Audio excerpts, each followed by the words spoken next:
Chapter 163, Something Wicked This Way Comes. Hardhome, 299 AC.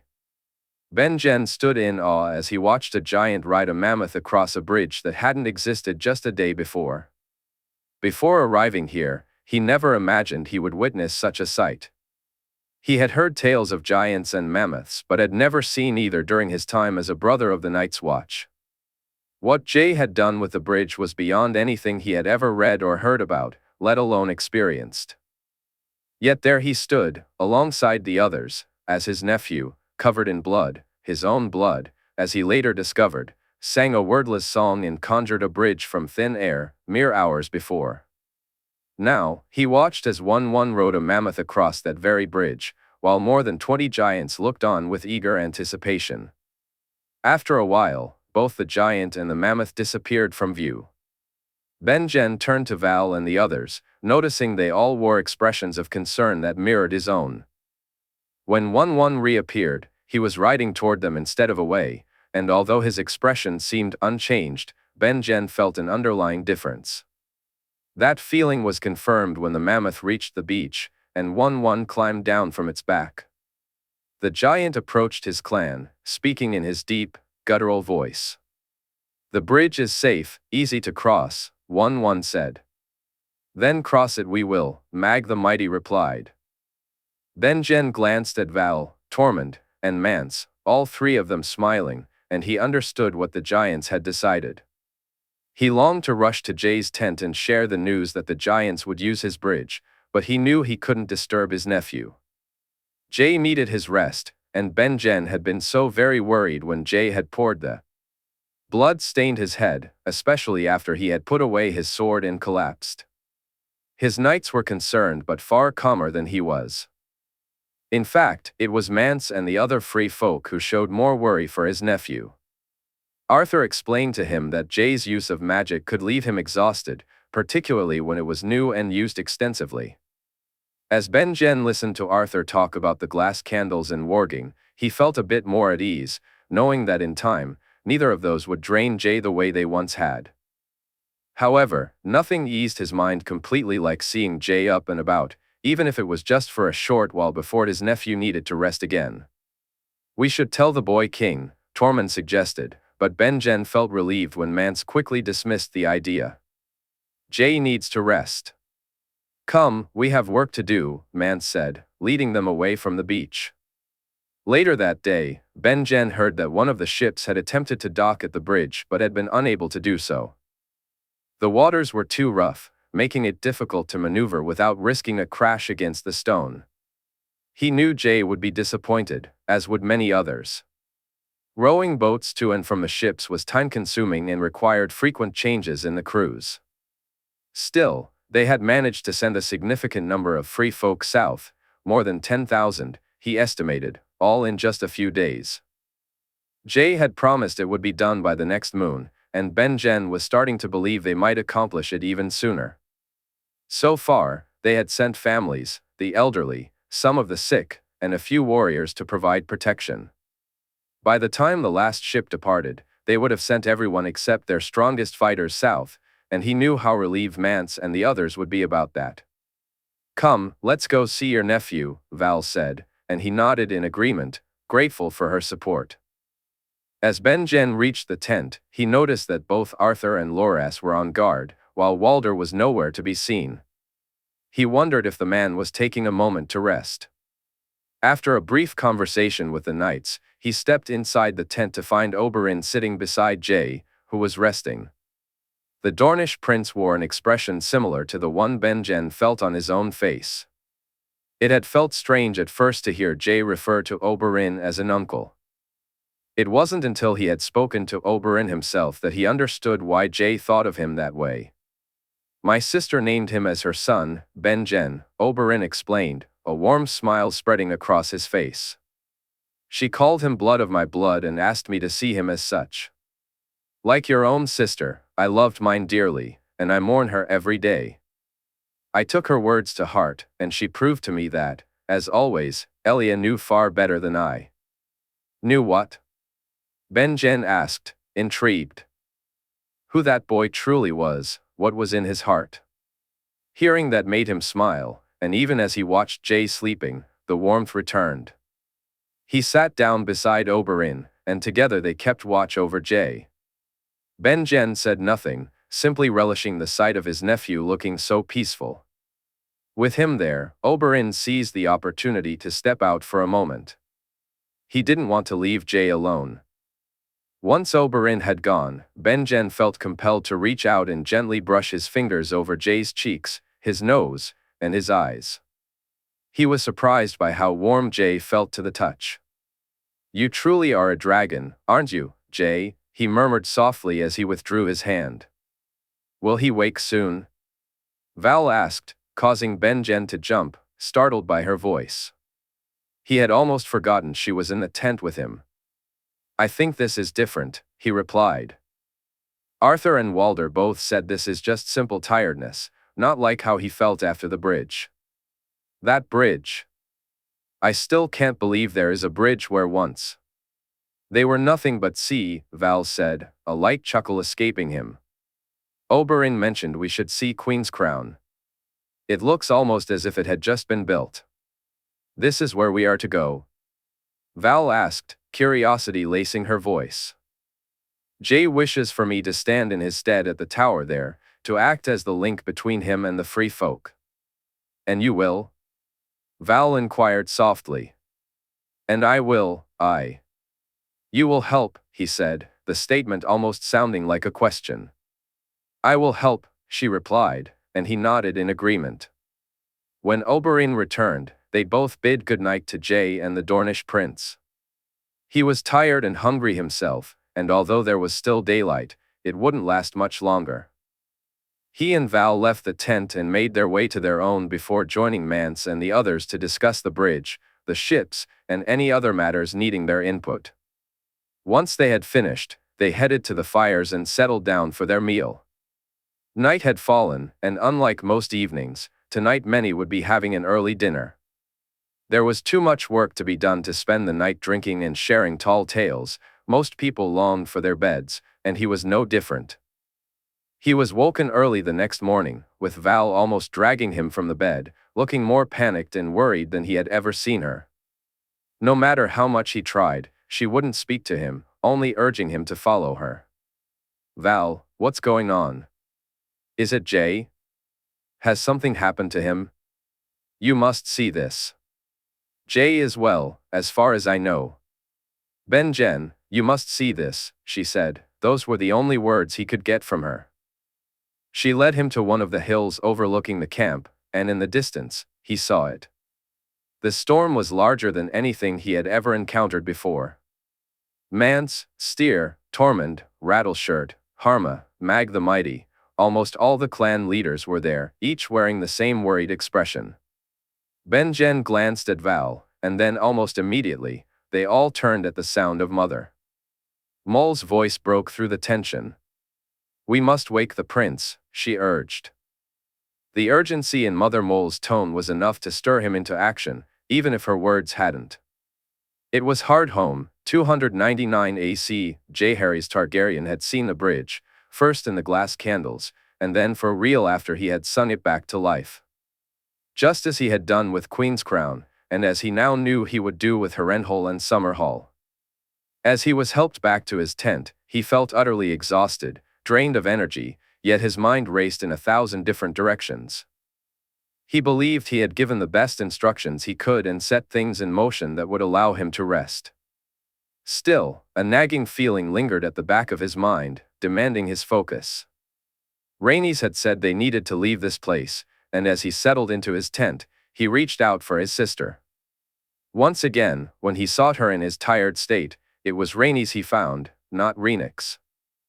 She sat on a hill overlooking Harrenhal, the area empty and desolate, yet it was clear that the tourney had recently concluded. As he approached, she remained seated, so Jay took his place beside her, grasping her hand and bringing it to his lips for a gentle kiss. I'm glad you've come, little brother, she said softly. Me too. But why here? He asked. This is as close as we ever got to be, Jay. This is as close as we ever were before. She replied sadly. Jay didn't need to ask what she meant. He understood all too well what had happened after Harrenhal. Rhaenys, Elia, their mother, and father, Harrenhal was the only time they had all been together in one place. He hadn't even been a glimmer in anyone's eye then, but all the seeds for his life had been planted here, figuratively if not literally. "Show me," he urged. "Ray," he said, and she smiled. He watched as the ground filled with people, tents sprang up, and banners began to wave in the wind. "Come, little brother," she urged, reaching down to take his hand. Together, they walked hand in hand past those who couldn't see them. Jay's eyes wandered, taking in the faces of men he had known, many now older, and some he recognized as fallen. When he spotted the three-headed dragon soaring over the tents, he turned to her. She nodded, and they continued toward the tents. Jay hesitated at the entrance when he saw his father being helped into his armor. His father looked focused and intent, and though Jay longed to stay, he was quickly guided to another tent. There, he saw the gray wolf and felt his gaze drawn once again to another of his parents. His mother was adjusting her dress and fixing her hair. He smiled when she glanced at herself in the looking glass. Both his uncles had compared her to Arya, but at that moment, he saw Sansa in her, and even Marjorie. Yet again, as Rhaenys tugged on his hand, he followed her. Next, they made their way to the keep, walking down the halls until they reached a room with an open door. Jay looked inside and saw his sister being held in their mother's arms, watched as the wet nurses and servants reached out to take her, and noticed how reluctant Elia was to let her go. Once more, he wished to stay, to gaze at his sister and her mother, but Rhaenys gently pulled him from the room. This time, he found himself in the stands. He looked around and spotted his mother sitting with his uncles and Howland Reed, while Elia sat with his grandfather, and a very young-looking Oberyn. Behind them stood Arthur and Gerald, Oswell and Prince Lewin, all looking splendid in their pristine white cloaks. When he turned to look at the field before him, he saw that the event had already begun. His father was riding hard. Jay watched as Ser Barristan rode hard down the tiltyard, determination etched on his face. He observed the lances striking true, horses returning to the starting line, and the fierce competition unfolding over and over again. But then, he saw the moment Barristan lost. Turning to Rhaenys, he noticed her eyes flickering between their mother and him. Though he wished to share in her gaze, his attention was drawn to his father. Jay watched intently as his father lifted the garland from his lance, the blue flowers glistening vibrantly in the sunlight. He had heard this day referred to as the day the smiles died, yet, in that moment, he saw smiles on his father's face, on Elia's, and a radiant one on his mother's. The flowers slipped from the lance and landed in his mother's lap. She adorned herself with them, and for a moment, everything felt perfect. But then the skies began to darken, clouds rolling in, and the wind howled ominously. "The storm is coming, Jay. Only you can stop it," Rhaenys whispered. He felt her lips brush against his cheek, and suddenly, she, his mother, and father vanished, leaving him alone in the dark. Jay jolted awake, heart racing. He sprang up before Arthur or Loras could intervene. Grabbing his sword, he moved quickly to his pack, retrieving Blackfire and handing it to Loras. He nodded as his friend shook his head, then hurried out of the tent. Panic filled the air as people rushed in different directions. Jay's gaze fell on Walder, who was staring off into the distance, not at him. "We need them to move, all of them." "They must move now," Jay urged, pushing through the fatigue that weighed him down. "Jay, I can't," Loras replied, gripping Blackfire tightly. "Use it, Loras." "That and no other," Jay insisted, and Loras nodded reluctantly. Calling for Rhaenys, he spotted her some distance away. She had eaten and rested and was making her way back, but it will take her some time to get here, Jay thought. "Up there, on the hill, Jay," Arthur said, pointing. Jay turned to see figures atop the hill, some of them moving toward him. Oberyn, Quentyn, and Ygritte came running his way.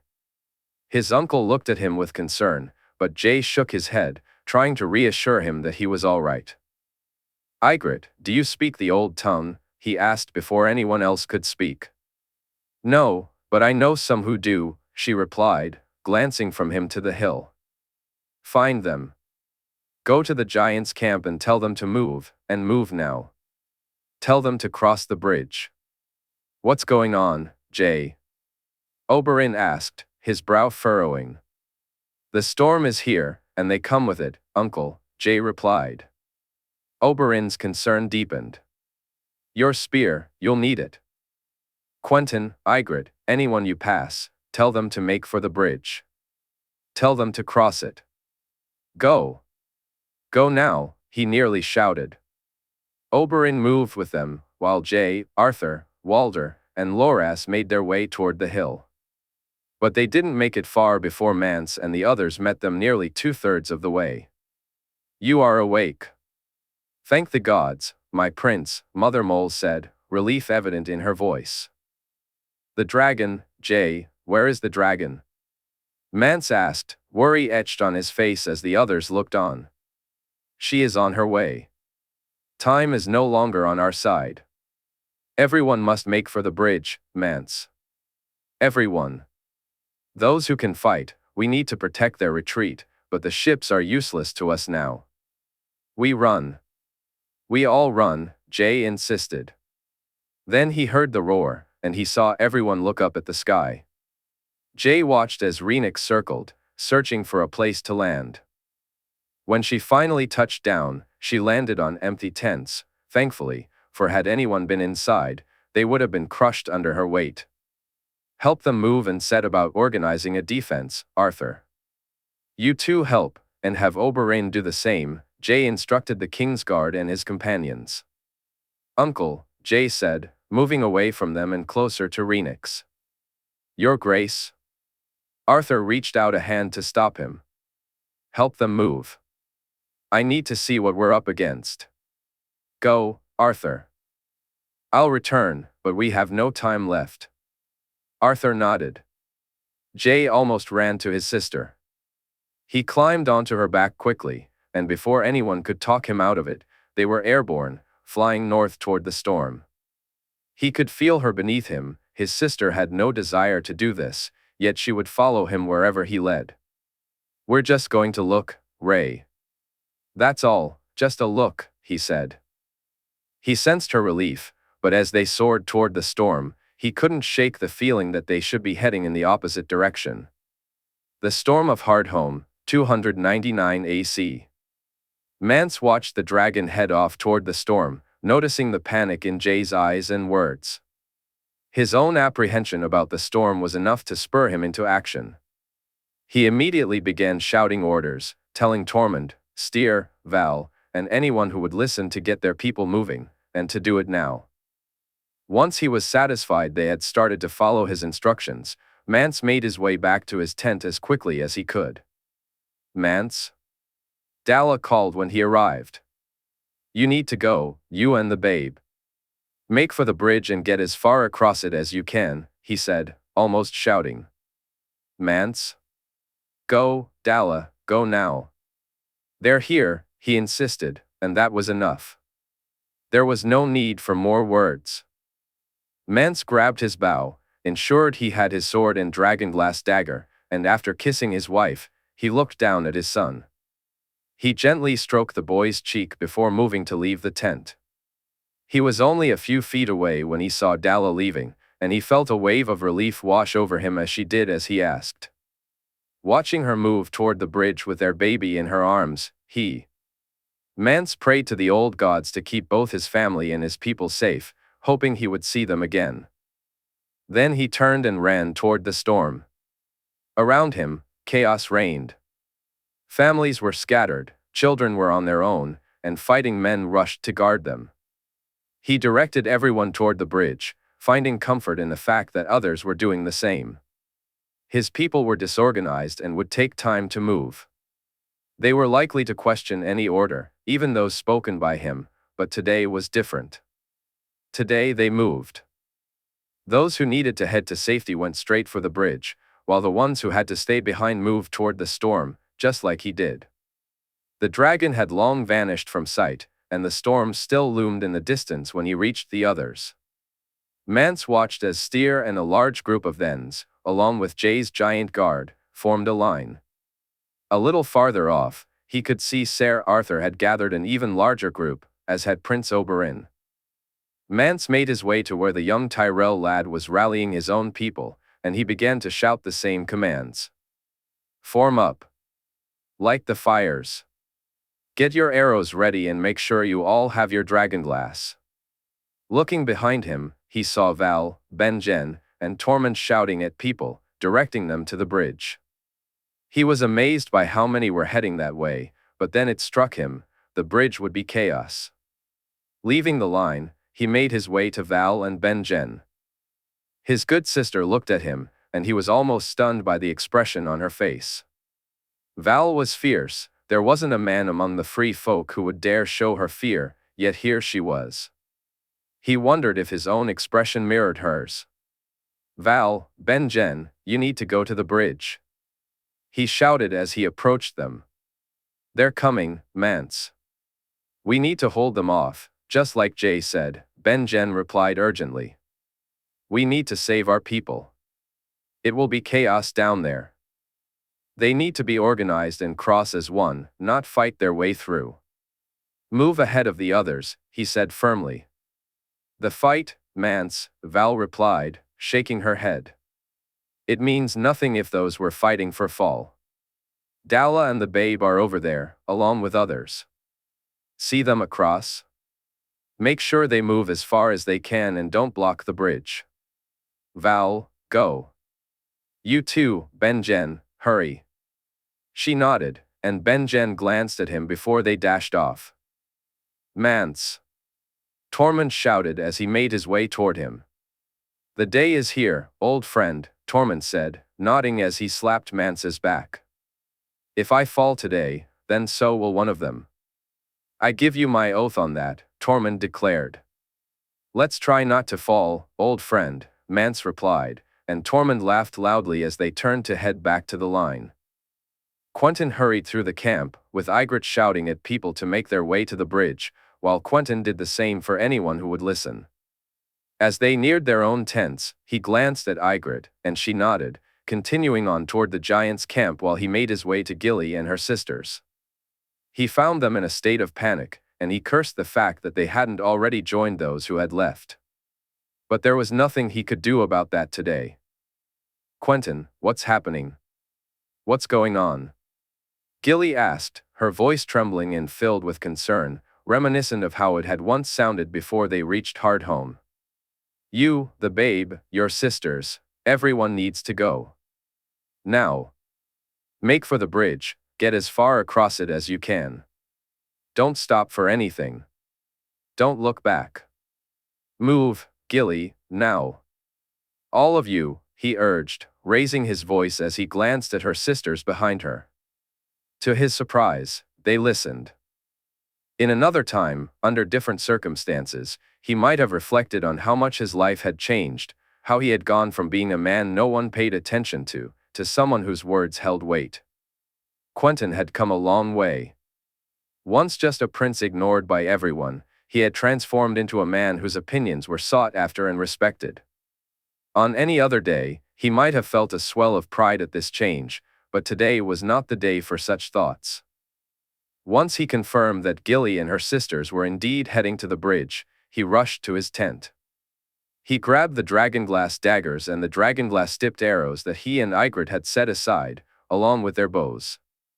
He paused, scanning the tent to see if there was anything else he or Ygritte might need, but found nothing of importance.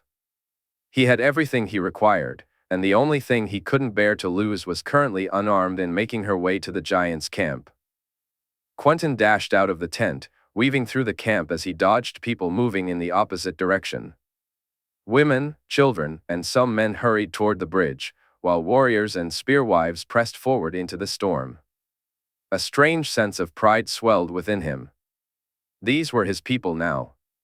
They weren't fighting for a lord, a lady, a prince, or a king. They were fighting for themselves and for one another, and so would he. Ygritte, he called out, spotting her ahead. A wave of relief washed over him when he saw the soft smile on her face as he handed her the bow and arrows. The giants are moving. They're heading for the bridge. Where do we go? She asked, her voice steady and clear. Quentyn glanced south toward the bridge, then north, before meeting her gaze again. We stand and fight, with our friends. We stand and fight, he declared. She nodded, and he leaned in to kiss her, searching her eyes for strength. Together, they moved toward the lines, ready to face the oncoming storm. Mother Mole stood at a distance, watching the storm approach with dread. It confirmed her worst fears, leaving her feeling almost breathless. Of all the times it could have come, it chose the very worst. In less than a moon, they would have been. If they had left, they would have been south and safe by now, with time to prepare. If it were tomorrow or the day after, the prince would be up and about, ready to lead them away from the darkness and into the light. But today, there was only them, and it wouldn't be enough. For the first time, fear crept in as she truly began to sense that the end might be upon them. Mance, bless his heart, wasn't capable of winning this fight, nor could he fully understand it. As she gazed at the storm, she struggled to focus her mind on what needed to be done. She tried to find a path for her people to see the morrow, but she failed. Her mind wasn't made for such things. In desperation, she did the only thing she could. She told them who they needed and hoped they would listen. The prince, we must wake the prince, she said, barely recognizing her own voice as she spoke. Whether it was the gods, the prince himself, or fate, the prince had already awakened. When she saw him moving toward them, she and the others instinctively moved to him, just as they were meant to do. She expressed her relief that he was awake, then listened as he took charge, giving orders that were quickly followed. As he soared toward the storm, she felt a mix of worry and joy. Then she began to see his will manifest and made her way to those who followed her.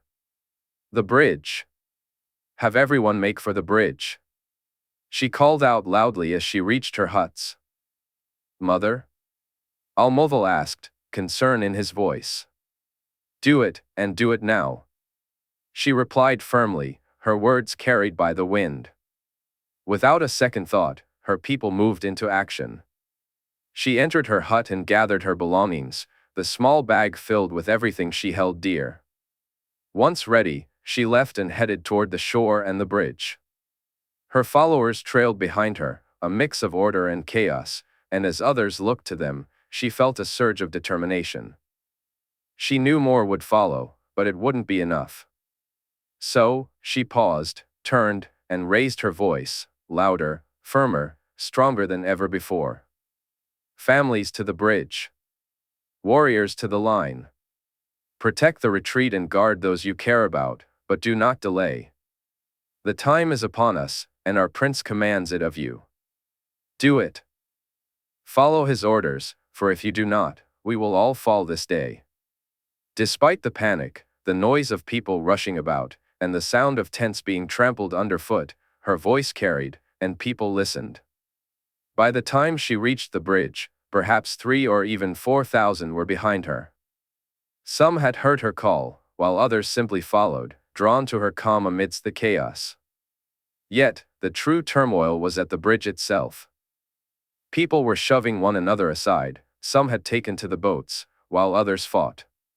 Far too few were actually crossing, except for the giants. The giants moved across the bridge in an orderly fashion, their mammoths leading the way. Those who didn't ride walked alongside them. She spotted a few people attempting to cross, but they were far too few. She approached the point where the bridge met the shore, ready to speak, when she saw Val and the former crow running toward her, people parting to let them through. Mother, why aren't they crossing? Val asked. That, my child, is what we're here to resolve, she replied, surprised when Benjen Stark shouted louder than she ever knew he could. Quiet. Quiet down and listen, all of you. Benjen's voice boomed. Whether it was due to his unexpected volume, Val's presence, or the sheer need for someone to take control, the crowd quieted to an almost eerie silence.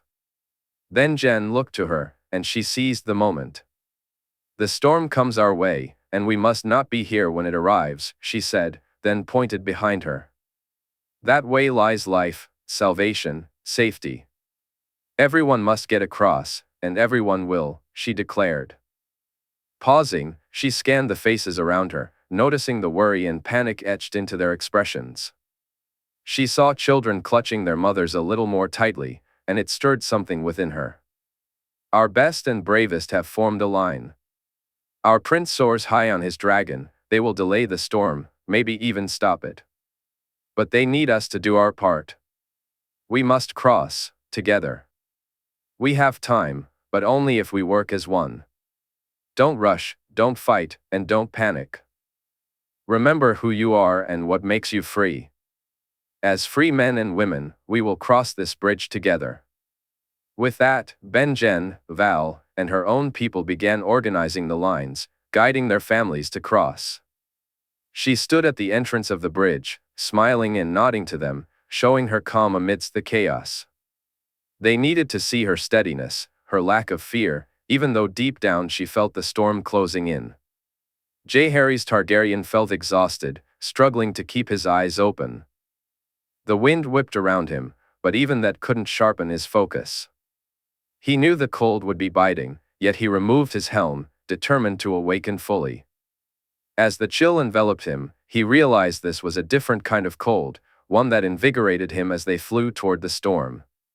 Once he felt truly alert, he put the helm back on, earning an approving nod from Rhaenys. They hadn't been flying long, only a few moments, but they had covered a fair distance when they finally approached the storm. Rhaenys suddenly refused to fly into it. "No," she stated flatly, and before he could respond, she veered sharply away.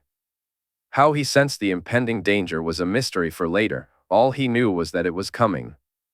Whether Rhaenys felt his panic or sensed it herself, she turned so abruptly that if he hadn't been strapped in, he would have lost his seat. "What was that?" he asked, his voice edged with concern. He glanced around, but it wasn't Rhaenys who responded. Instead, a voice informed him that they had a spear thrown at them. These spears, made of ice and larger than scorpion bolts, filled him with a deep sense of dread.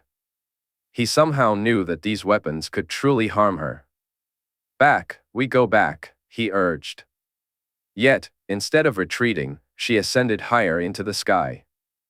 He watched the spears fly beneath them, unable to reach their target, and that worried him greatly.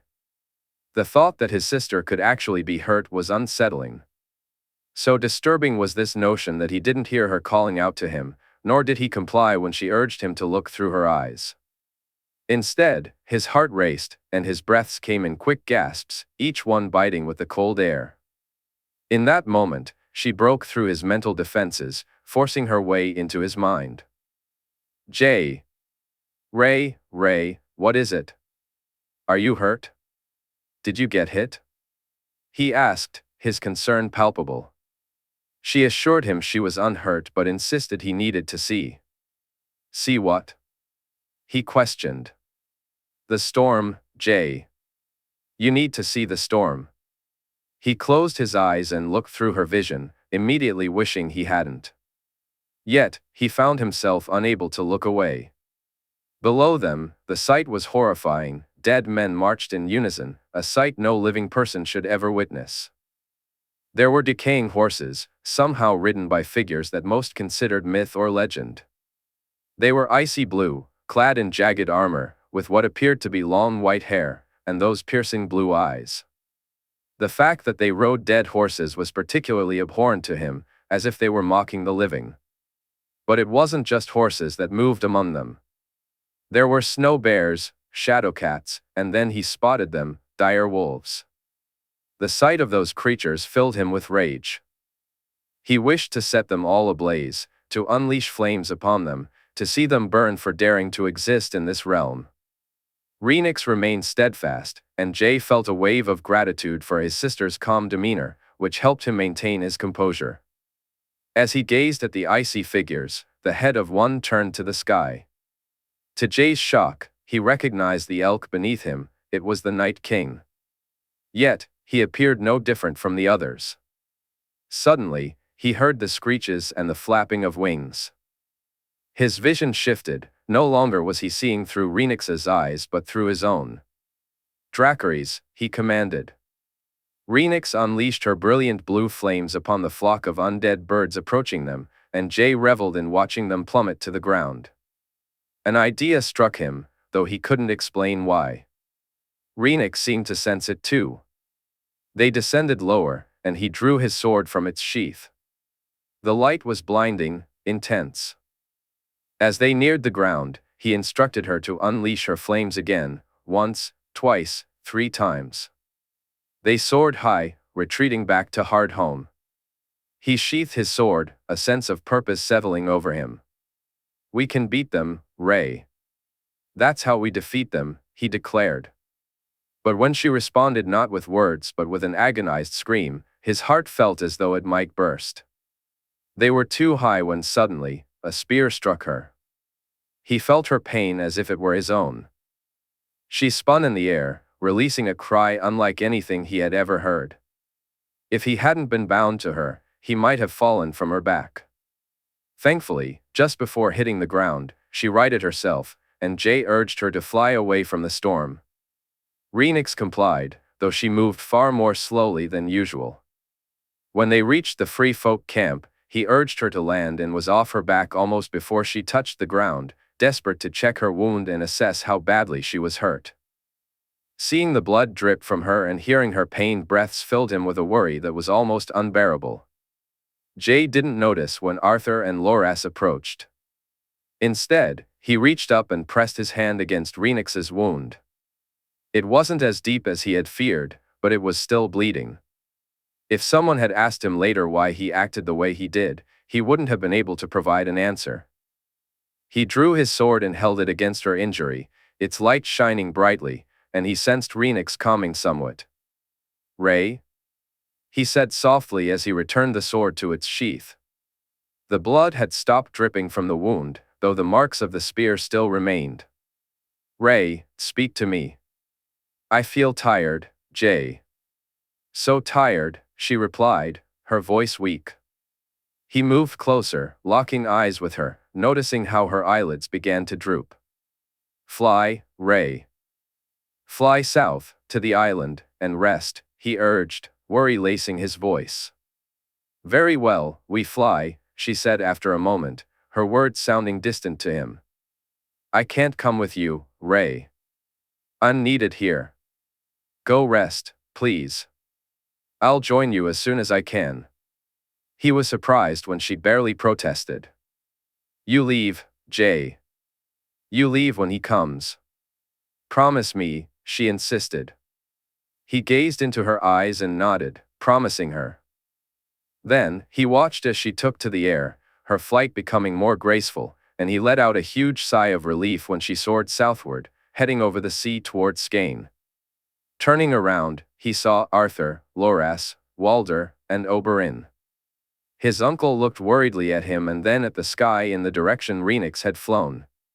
"She's hurt, uncle, but she'll recover," Jay assured him. Oberyn nodded, while the Kingsguard looked at him, eager for answers. "The storm?" Arthur asked. "It's coming our way, and we need to get as many across the bridge as we can." "They can't be here when it arrives, Arthur," Jay replied, and Arthur nodded in understanding. As they made their way back to the front line, he was informed that the giants had begun to cross, and Benjen and Val were following Mance's orders. Jay found some relief in that and in the number of men who had formed up. When Mance spotted him, Jay mentioned that his sister needed some rest and would return. It was a lie, but one that was necessary, given the many eyes on him as he spoke. He could see that Mance recognized the truth but chose not to argue. Instead, Mance offered him a warm smile and a nod before moving to stand beside the king beyond the wall, preparing for the imminent attack. Arthur watched as Jay took a moment to gather himself. His concern for his sister was clearly more pressing than he had let on, and Arthur understood why. The thought of the dragons being harmed worried him too, and it gave him pause as he considered what was approaching. For Jay, the stakes were even higher, and when he finally saw his king regain his composure, Arthur felt a wave of relief wash over him. Behind them, people began to move toward the bridge, and for the first time, Arthur questioned the wisdom of it. He knew they couldn't remain where they were. Those who couldn't fight would be more of a liability than an asset, especially with the threat looming ahead. But what would happen if they needed to retreat? Would they be pursued? Was retreat even an option? And if it wasn't, could they actually win this fight without the dragon? He couldn't tell if the others were grappling with the same thoughts, but he suspected Jay had considered it. When he saw Jay step away from the line, Arthur briefly thought that his brother was feeling the weight of it even more acutely. But then he watched as Jay spoke to Mance and Loras before his brother dashed back toward his tent. Looking over at Oberyn and Walder, he noticed they shared the same concern. If it weren't for his worry about the discipline of the free folk, Arthur would have turned to find a way to voice his thoughts. Arthur was relieved when Jay and Loras returned moments later. As the king approached to speak with him, Arthur realized just how much he needed to understand what was happening. "The glass candles, Arthur," Jay said. Arthur nodded in response. "I can't risk losing them," he added after a brief pause. "You intend to retreat, Jay?" Arthur asked, curiosity evident in his voice. We cannot win this fight today, Arthur. Our job isn't to win, it's to hold our ground and then make our way to the bridge," Jay explained. Arthur studied him, intrigued. "And the bridge? Do you have a plan for that?" "I'm working on it," Jay replied, before he and Loras moved back to the front lines. Arthur watched as Jay spoke to Walder, then to Oberyn, Mance, Styr, and finally Tormund. He was taken aback by how quiet everything became when Jay stepped forward to face the free folk and began to speak. "The storm comes, and we are all that stands in its way. We are the barrier between it and those we care about, those we love, and those we swore to protect. Behind us, they move toward the bridge in safety, and we will buy them as much time as we can. But remember, this is just a battle, my friends, just the first of many. We don't have the numbers to win the war today, so we shouldn't try.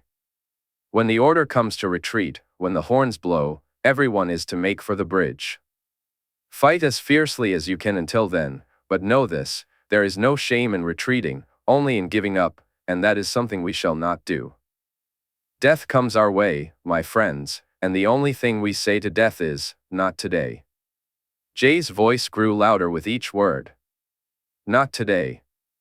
Mance shouted, and the free folk echoed his words almost in unison. Arthur felt a surge of determination among them, but the air grew colder, and the storm approached. Then there was Loras. For a moment, everything was engulfed in darkness. The wind howled, and hail pelted against Arthur's face. Suddenly, there was light, and he found himself wishing for. Loras was plunged into darkness once more. What approached him was beyond anything he could have imagined, and he knew that if he survived this day, he would be haunted by dreams of the dead that night. He was grateful he couldn't smell them, it was a small comfort. As he swung Blackfire, he realized there was a difference between being dead and truly dead. He pondered whether it was the Valyrian steel of Blackfire's blade or the magic Jay had mentioned that made it so effective. He appreciated its lightness, and despite being a bastard sword, he quickly adjusted to its feel. Perhaps it was the fact that he had already cut down 10 or 20 of the dead that helped him adapt. Still, he tried not to dwell on the grim truth that he hadn't even made a dent in the advancing army. He watched arrows fly, setting the dead ablaze, and saw men wielding dragonglass daggers, stabbing at whatever parts of the attackers they could reach. Soon, he began to notice something crucial.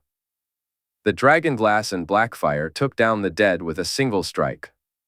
They were wasting time and effort by hitting the undead more than once. He was wasting effort. Determined to test his theory, he slashed at a dead man, then another, landing one hit on each and watching as they fell. He then drew the dragonglass dagger from his hip and did the same, witnessing once again how the dead fell without rising again. One hit. One hit. He shouted, drawing the attention of his comrades. One hit. Use the dragonglass. His voice rang out again, and he saw men begin to follow his lead. Those who hesitated soon found themselves overwhelmed, as did those who reverted to their own weapons instead of using the dragonglass. Loras continued to shout the same phrase, swinging Blackfire and watching yet another dead man fall. Suddenly, he heard a noise behind him and turned, shocked at what he saw. Giants charged toward him, and Loras knew his line would break long before it actually did. A part of him longed to move forward, to stand against them, but his feet refused to cooperate, and when he tried to shout orders, the words wouldn't come. Arrows. Take down the giants. Use the dragonglass, he heard Jay shout as he sprinted down the line. Fire. Fire, someone else yelled. Loras turned just in time to see Jay raise his sword high, the blade gleaming brilliantly.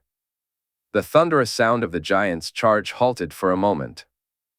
As the light began to fade, Loras noticed that some giants had fallen, while others still advanced. They broke through the lines but were met with men wielding daggers, stabbing at them with fierce determination. Loras swung Blackfire, striking one on the shin, and, just like the undead, the giant fell. Form up. Form up.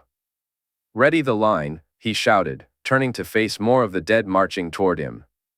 There was no respite. Despite its lightness, Blackfire began to feel heavy in his weary hands. Mance had been right, they would not win this day, but they would hold as long as they could before retreating. He thrust with the daggers, pleased to see how effectively they worked, just as the arrows and spears did. Yet the force they faced was far larger than their own, and around him, men fell, thinning their ranks. If he survived this day, he would mourn those brave souls, raise a drink in their honor, and name them heroes. But to do that, he had to live, and that was a certainty he couldn't guarantee. He glanced at the light shining from Jay's sword and watched how the boy swung it. It was only when the light illuminated the dead that he truly saw the grace of Jay's movements. Jay spun and twisted, taking down 2 or 3 of the undead with each deft stroke of his sword. The dead halted their relentless march, and Mance sensed an opportunity. There had to be a way to turn this to their advantage, but his mind raced without clarity. Instead, he poured every ounce of his strength into the fight, pushing aside the haunting memories of those who had fallen, people he had known. As he fought, a deafening roar caught his attention. He turned to see giants charging toward them, and a surge of hope filled him when Jay issued orders, racing down the line to direct his comrades. Mance had wished for a dragon, and now they had one, though it was not the dragon he had anticipated. When the light burst forth, he instinctively turned away, only to look back when it faded. Giants lay scattered on the ground, some breaking through the ranks, only to fall as well. He felt the urge to cheer again, but a more terrifying sound stole his breath. Dead animals were now charging at them. Jay! Jay! He shouted, and the boy glanced in his direction, unaware of the chaos behind him. Though Mance couldn't see Jay's expression, he could imagine the shock on his face as he beheld the sight of dead snow bears, dire wolves, and shadow cats racing toward them. The realization that they would reach Jay before he could escape left Mance and those around him frozen in disbelief. For a moment, they thought the flames were emanating from Jay himself rather than the dragon soaring above. But when the truth sank in that the dragon had returned, Mance cheered loudly. His joy quickly turned to horror as he watched Jay engulfed in those very flames. Yet, to his astonishment, Jay emerged unscathed, the dragon flying south once more. Ygritte, meanwhile, had her eyes on Quentyn, who was battling 2 undead foes, his dagger dancing through the air. For the moment, she kept her bow lowered. She called to him as loudly as she could, relief flooding her when he heard her and nodded, sprinting toward her and the bridge. Despite their efforts, not everyone had made it to safety, though they had saved more than Ygritte had dared to hope. As they reached the seashore, she understood they needed more time. They would need to fight a little longer to buy themselves more time. Quentyn came to her side, and Ygritte spotted Tormund, Mance, and others approaching. The bridge was crowded, with a line of free folk stretching as far as the eye could see. Hope filled her heart at the sight of so many crossing, but dread quickly followed as she realized there was nothing to stop the dead from crossing as well. She reached for her quiver, discovering she had only a few arrows left. Glancing at Quentyn, she noticed he had none. They would need to choose their targets even more carefully now. They couldn't afford to waste their remaining shots. She also had other arrows, normal ones that she intended to ignite with flame, but for now, she took a deep breath, grateful for the brief respite they had been granted. When the undead came, they came in force. Soon enough, her arrows were gone, and she found herself relying on her dragonglass dagger. Suddenly, she heard a pained shout. Without thinking, she rushed towards the sound, only to see Quentyn fall.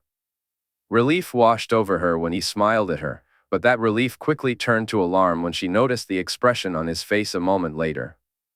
As she turned to see what had caused his distress, she felt a sharp pain in her side.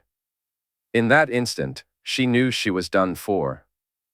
The shouting around her faded as she fell to the ground, watching Quentyn fight off any undead that came near him with fierce determination. Despite the pain, a smile crept onto her face to see her love fighting so valiantly for her. Yet she understood that it was in vain, and her time was drawing to a close. Ygritte, Ygritte, he called out. As she looked into his eyes, she saw the realization dawn on his face, that she wouldn't make it. Her own understanding came just as quickly. His wound was far more severe than she had thought.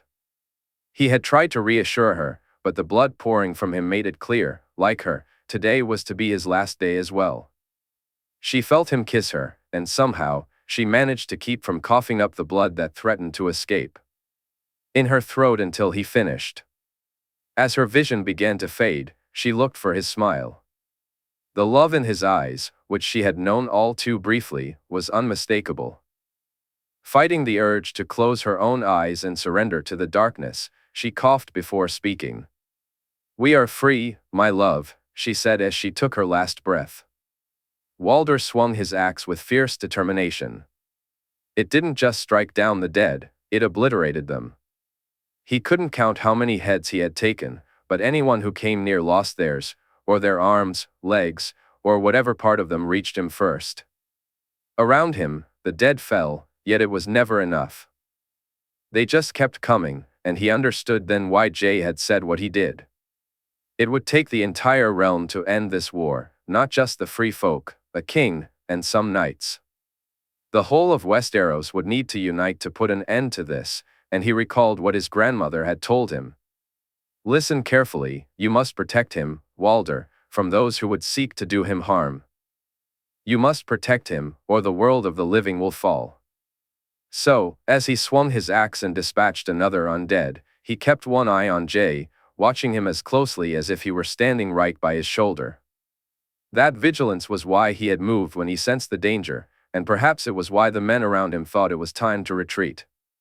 Walder only stopped when he saw flames and the white dragon soaring above them. The gap it created allowed the dead to begin breaking through. He bellowed his orders, urging the lines to close as swiftly as possible. "Get back in line. We hold until it's time not to hold," he shouted, his gaze fixed on the approaching horde of dead men. A part of him wanted to chase after them, to bring them down before they could attack the defenseless. Then he almost chuckled as he heard the howl and saw the wolves charging in mass. He looked from the wolves to Jay and saw. He had called for them, and he watched as they tore into the dead men. Turning to swing his axe once more, he felt a chill that seemed even more biting than before.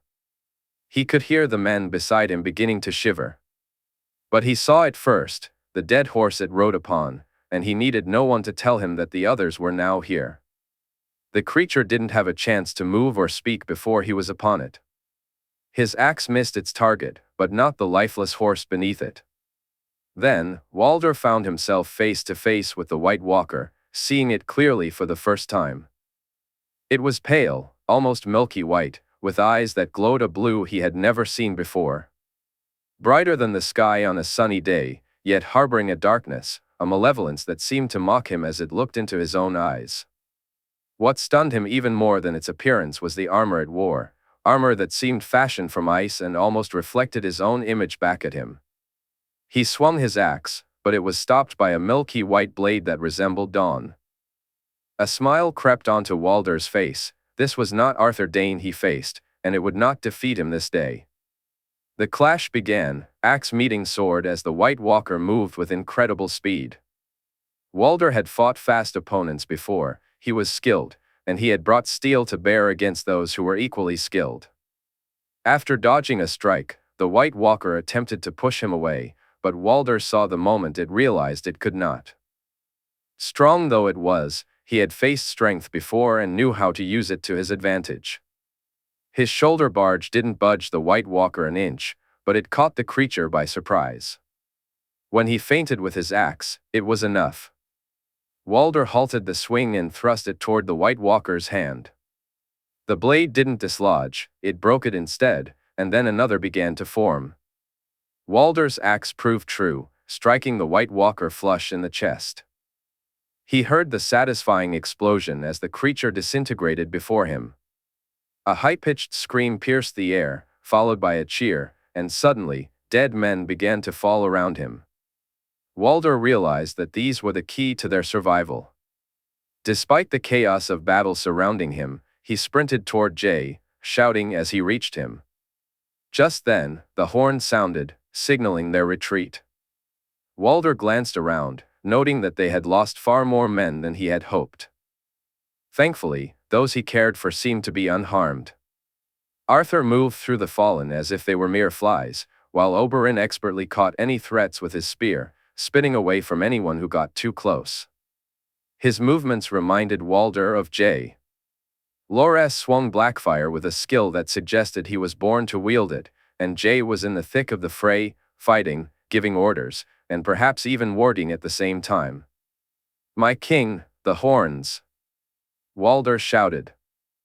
Jay looked his way and nodded, trusting him to guard his back as they began to move toward the bridge. Walder watched as Arthur took down a White Walker, dawn slicing through it as if it were just another lifeless body, despite having seen it dispatch more than a dozen men with ease. The cheers erupted again as Walder mirrored Arthur's success, and for a fleeting moment, he dared to hope that Jay might be right, that they could end the war today. But then the horns blew again. Walder looked at Arthur, then at Loras, then back at Jay, and he understood that it was time to go. He moved closer to his nephew, his spear never still as the dead continued to swarm. Thankfully, they kept falling. When he reached Jay and Walder, he noticed how tired his nephew looked, relieved that he didn't seem inclined to remain in this place any longer. The relentless assault from the dead showed no signs of letting up. Although their lines were retreating, they were still fighting, and men continued to fall. Walder scanned the battlefield, worried for those he couldn't see, uncertain whether they had fallen or retreated already. Oberyn then focused on their own escape, determined to lead them to safety. Walder was determined to discover later who had survived and who had fallen. Behind them, there were a few stragglers, fewer than he had anticipated. As they made their way through the camp and approached the seashore, Arthur, Loras, and the king beyond the wall soon caught up with them. Oberyn felt a wave of relief upon seeing Mance. He had always thought him a good man, and he knew Jay respected and liked him. "Rhaenys?" Oberyn asked his nephew as they continued through the camp. "On Skane, resting." "She came back, uncle." "She's well," Jay replied, his relief evident. "She'll recover fully?" Oberyn inquired as they reached the seashore. "I believe so." "I'll know more once I speak to her," Jay assured him. Looking out at the bridge, Oberyn noticed that many still needed to cross it. Another line quickly formed, with those who had fought and been wounded moving toward the bridge, replaced by those who had not yet engaged in battle. He glanced around, searching for any sign of Benjen Stark or Val, and saw that Jay was looking for them too. Jay then closed his eyes, only to reopen them a moment later with a smile on his face, leading Oberyn to assume they were safe somewhere else. "What about the bridge, Jay?" Mance asked, and like the others, Oberyn turned to his nephew for an answer. However, they would have to wait, as the dead charged at them once again. The fighting grew fierce, and at one point, Oberyn thought he might fall, but help arrived from Tormund, Mance, and a few others. They were pushed back, and in the chaos, Oberyn caught sight of someone lying on the ground, a redhead's hand clasped in his. He wished he could go to him, to take his body and bring it back to Dorne, but he knew he couldn't risk it. Doing so would mean his end, and he had no desire to die this day. So, he offered up a prayer for Quentyn and resumed moving his spear, soon finding himself at the bridge. He took a deep breath and began searching for his other nephew. Jay was with Arthur and Loras, and he felt a wave of relief knowing he wouldn't need to assist them. However, the shore was overrun, and he understood that anyone who ventured beyond this point would not see another morning. Jaehaerys Targaryen knew what he had to do. Despite the grim reality of leaving people behind to die, more than he had ever hoped, he realized the moment had come for him to sing his song. With Arthur and Loras by his side, and Walder clearing the path to the bridge, they moved away from the seashore and the dead that swarmed it. Then he saw him, the Night King finally revealing himself. As he descended from the hill and approached the beach, Jaehaerys swore he could see a smile on the Night King's face. A part of him longed to confront him, to drive Lightbringer into his chest and end this once and for all. But he knew better. That was exactly what the Night King wanted. He would let him get close, only to unleash his entire army to take him down. There would be no one-on-one fight until he had the upper hand, and today would not be that day. When he reached the bridge, he moved a short distance across it and gestured for Arthur, Loras, and Walder to step back. Drawing Lightbringer, he took the jar from his pack, emptying it as he prepared to sing his song. Jay never saw the spear coming. It flew through the air, and he watched in shock as it struck home. Walder didn't make a sound. He simply placed a hand on Jay's shoulder, smiled, and then fell into the water. He had saved him, taking the spear that was meant for him. As Arthur and Loras both reached for him, Jay shook his head. He looked from where Walder sank below the surface to the Night King. Gripping his sword tightly, he felt the light from it begin to shine. He sensed the air around him shift. The chill deepened, and the water near the bridge began to freeze. Jaehaerys watched as arrows soared toward the Night King, only to be intercepted by the dead, who hurled themselves in front of him, thwarting the shots. With determination, Jay drove Lightbringer into the bridge and began to sing, louder and more fiercely than he had intended. The stones beneath him seemed to melt away rather than simply shatter. Lightbringer's glow intensified, and he felt the ice around the bridge start to crack. How long he sang, he couldn't tell. All he knew was that the bridge no longer stood intact. "Jay, Jay," a voice called out, but he couldn't discern whose voice it was. Exhausted, he felt the weight of fatigue pressing down on him. Yet, he rose to his feet and looked out to the sea where Walder had fallen, then turned his gaze to the Night King, who now stood on the shore. Their eyes locked, and as the sounds around him faded, the voices, the biting cold, his dark gray eyes met the Night King's piercing blue.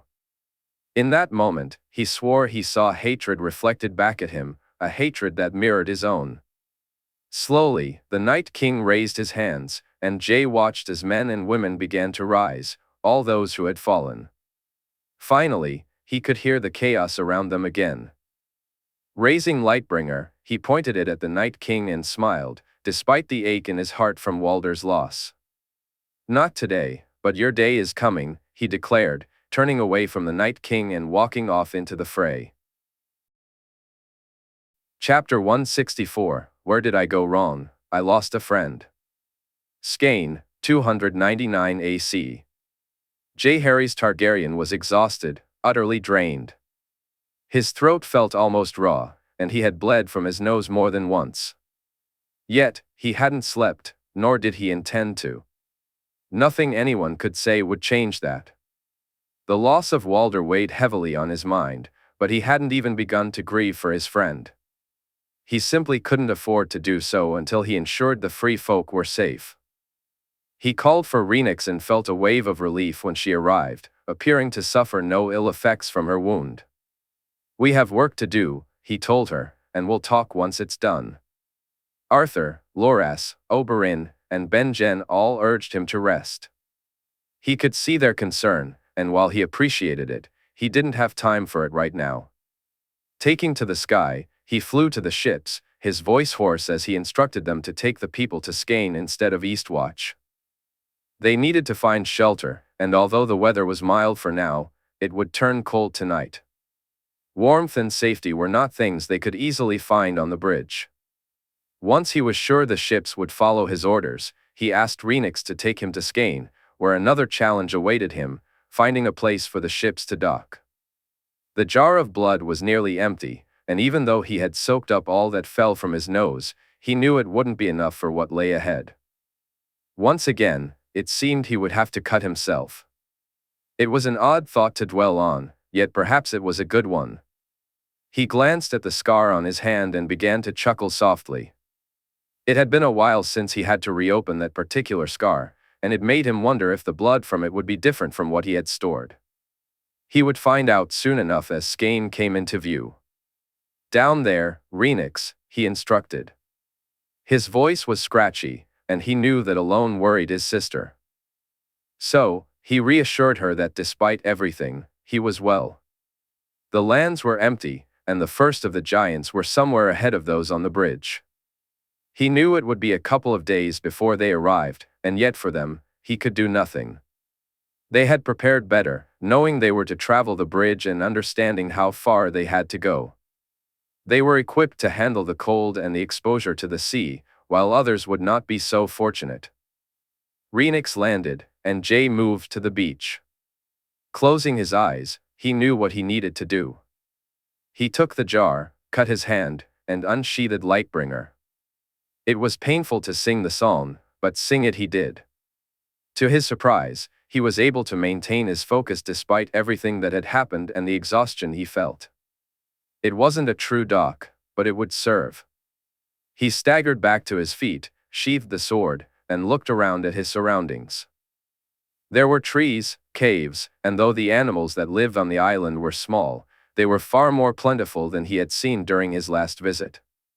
Whether any would choose to stay here or if it would just be the giants, he couldn't be certain. But he knew it would be easier for the free folk to manage here than on the bridge. "You need to rest, Jae," Rhaenys said when she saw him. He shook his head, insisting he would rest only when he was sure they were all safe. Climbing onto her back, he flew back to the bridge, passing over the giants and spotting some of the ships that had already been loaded heading to the island. As they soared over the bridge, he realized just how far the free folk were from Skane. It would take them days to walk there, and he knew then that he had been right to have them brought by ship instead. Though it would only cut down. Jae knew that even if it only worked half the time, it still gave them a much better chance. He hoped the weather would hold, and fortune smiled upon him that night. After Rhaenys brought him back to the others and night fell, it turned out to be a mild one. The seas remained calm, allowing the ships to be fully loaded by early the next morning. They set sail for Skane before most people had even begun their day.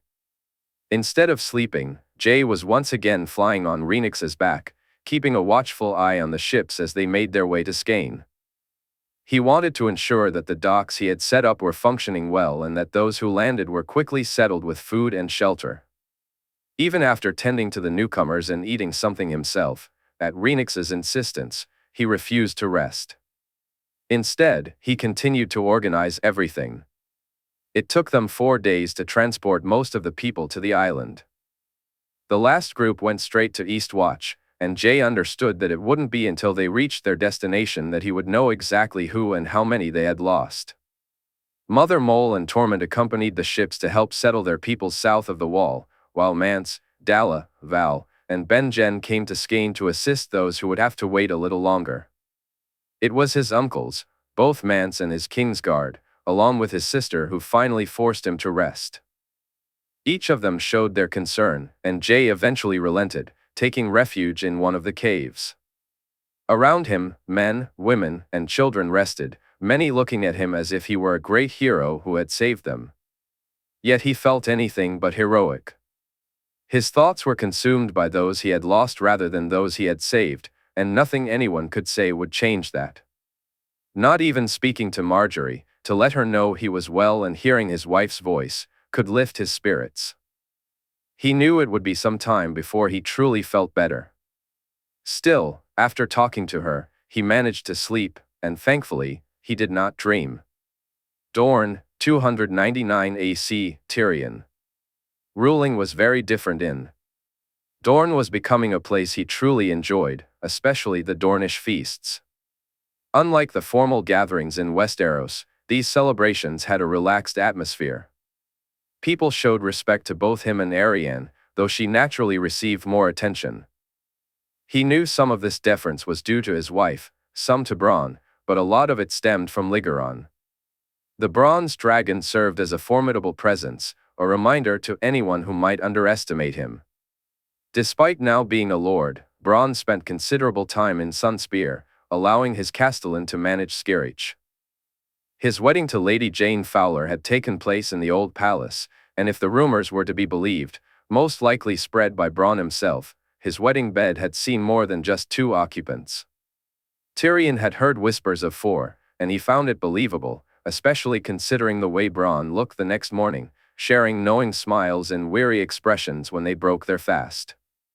Jane, Jennylin, and Nymeria all arrived at the same time, equally worn out. It struck Tyrion as amusing.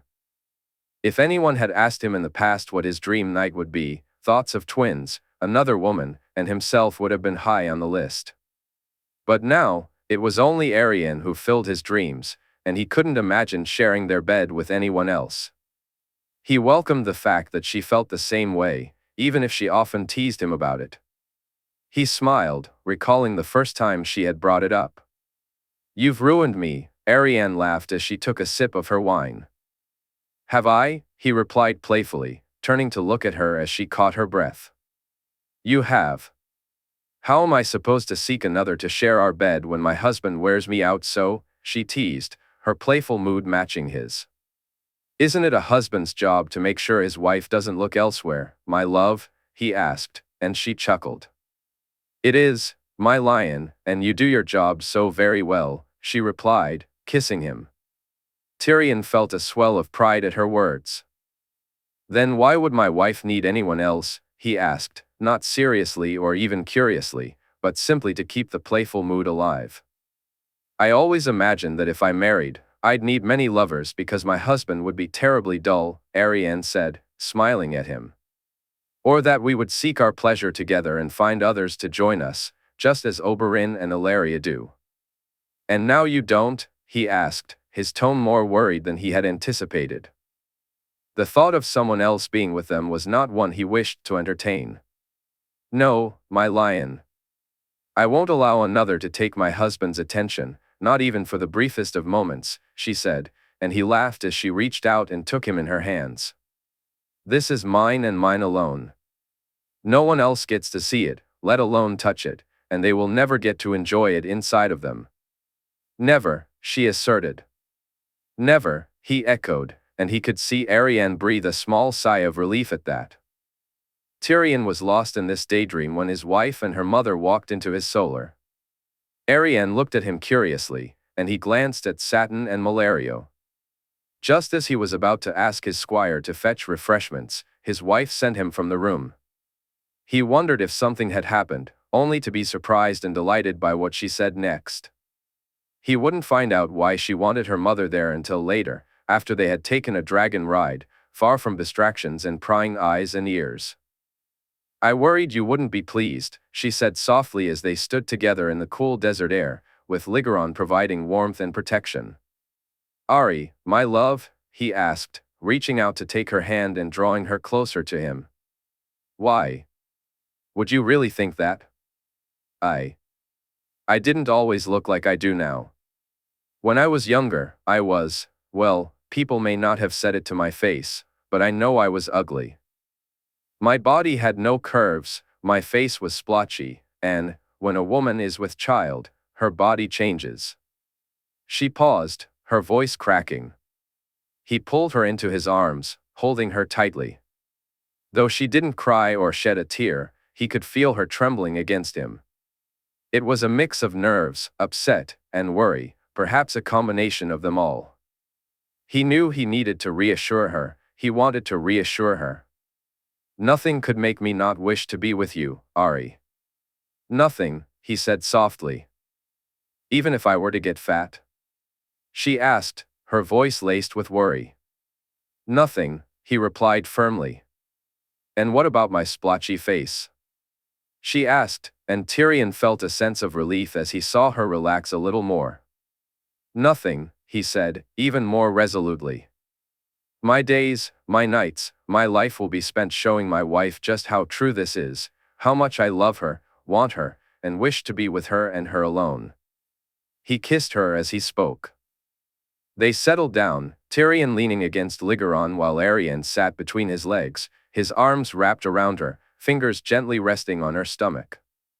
He could sense a change, though he couldn't quite put his finger on it, one that he felt deeply, yet without words. They were going to have a baby, he was to be a father, and she a mother. He silently vowed to himself that he would be a better father than the ones he had known. Are you pleased about the baby? She asked nervously. More than pleased. Our baby, Ari, a little snake, he said, making her laugh. Or a lion. Or a dragon, he added, feeling her lean even closer to him. Over the next few weeks, they spent more time together, flying often. Tyrion wasn't sure if he was doing it to help Ligeron bond with their baby or if it was for another reason entirely. Seeking the peacefulness they found together in the desert at night. He cherished the moments away from Sunspear, just the two of them and Ligeron. They would stand in the vast desert, gazing out over the landscape. His hands naturally moved to her belly as it began to swell, a feeling he had come to deeply appreciate. Arianne felt the same, and they both looked forward to sharing the news with their families. When they weren't together, much more often than he had expected since their marriage, they were busy preparing Dorne for whatever challenges lay ahead. His wife effortlessly charmed the new lords she had appointed, winning their loyalty with her charisma and determination. Although it was never openly acknowledged, he understood the ever-present threat of Ligeron. He focused on trade, creating opportunities for the new lords to thrive. If he gave Bronn a little more than he deserved, he reasoned, where was the harm in that? The only one among those who had come with him to Dorne who seemed unhappy was, unsurprisingly, Satin. Despite some encounters with other boys, Tyrion knew he missed one in particular. What he didn't know was how to help, so for now, that issue remained unresolved. He wished he could do more for the boy, but aside from keeping him occupied and being there if he needed support, there was little his words or actions could achieve. His relationship with his good mother was complex. Malario liked him, he was sure of that, yet she often seemed sadder than she should be. He understood that her sorrow stemmed from the son she had lost to the wall. Though she didn't blame Jay, and by extension him, there were moments when he could see the pain in her eyes when she looked at him. However, the news of the baby had brought a glimmer of positivity to her life, and she spent as much time with Trystane and Arianne as possible. Today, while the three of them were enjoying each other's company, Tyrion finished. Tyrion rose early, calling for Ligeron, the bronze dragon, who responded swiftly. I missed you too, he said, leaning against the dragon's head and speaking softly to him. It was a sight the people of Sunspear had come to enjoy, watching him converse with the dragon before they took to the sky. Ligeron often showed off, and it made Tyrion wonder if Daenerys, Aemond's, or Shira's dragons did the same when they were alone. He knew Rhaenys did. Yet today felt different. There was something off, though Ligeron wasn't sharing what it was. Tyrion sensed it during their flight and again when they landed. Later that night, both he and Arianne were jolted awake by the distressed sounds coming from the dragon as it flew erratically in the sky. Tyrion, what is it? Arianne asked, startled. Tyrion was already up and out of bed. Ligeron, I must go to him, he replied, dressing hastily. Are we in danger? Arianne asked, concern etched on her face. No, he'd come straight here if we were, he assured her. She quickly dressed as Ario knocked loudly and then entered, checking to make sure they were unharmed. By the time Tyrion reached the place where Ligeron could land, Bronn, Satin, Malario, Tristane, and others were already awake. Tyrion paid little attention to the fact that both Jane and Nymeria had moved with Bronn. His focus was entirely on the bronze dragon. In the sky, Ligeron flew in tight circles, occasionally releasing bursts of flames as if battling an invisible foe. It took time to calm the dragon, and Tyrion instructed everyone to stay back while he approached. Arianne reached out, trying to stop him. He won't harm me, I have nothing to fear from him, Ari, he said softly, relieved when she lowered her hand from his chest. He knew that was true, the bond between them was strong. The bond between them was too strong for anything to come between it. As Tyrion reached Ligeron and leaned against him, he felt the dragon begin to calm. It took some time for him to figure out what was troubling Ligeron, and each question he asked brought him closer to the answer through a process of elimination. In the end, all he could be certain of was that Ligeron was worried about Rhaenys and Jae, and that he didn't want to go to them. This thought brought Tyrion some comfort, so he assured the others that he would stay with Ligeron for now. Arianne nodded in understanding. They'll return, Ligeron. They'll both return, he said. Though it seemed to soothe the dragon, Tyrion wasn't sure if it was something he truly believed or just something Ligeron hoped for. In the north, during the year 299 AC, Cregan divided his time between Sea Dragon Point and Winterfell, though he had also accepted invitations to other keeps. He had recently traveled to Deepwood Motte, where he found a friend in the young Lawrence Snow. Cregan suggested to Lawrence's foster father, Lord Galbart, that there might be a position for the lad at his keep, should he wish for it. He continued on to Barrow Town and stayed with Lady Dustin. Barbary was more than happy to welcome him into her halls, even gifting him one of her father's stallions, a horse nearly as white as the name he had given him, Snow. His own keep was progressing nicely. Although he currently slept in the village, it wouldn't be long before he could rest in his own halls. With the coin that Jae and his uncle had provided for its construction, along with the larger population in Wintertown to help, he anticipated that it would be completed in a year or so.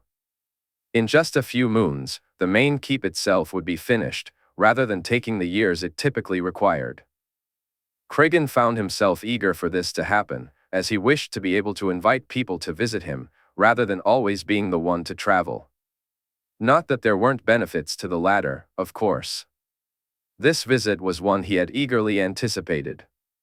He, Lawrence, Eddard Karstark, and their guards had stopped off in Last Hearth and were now finally on Karstark lands.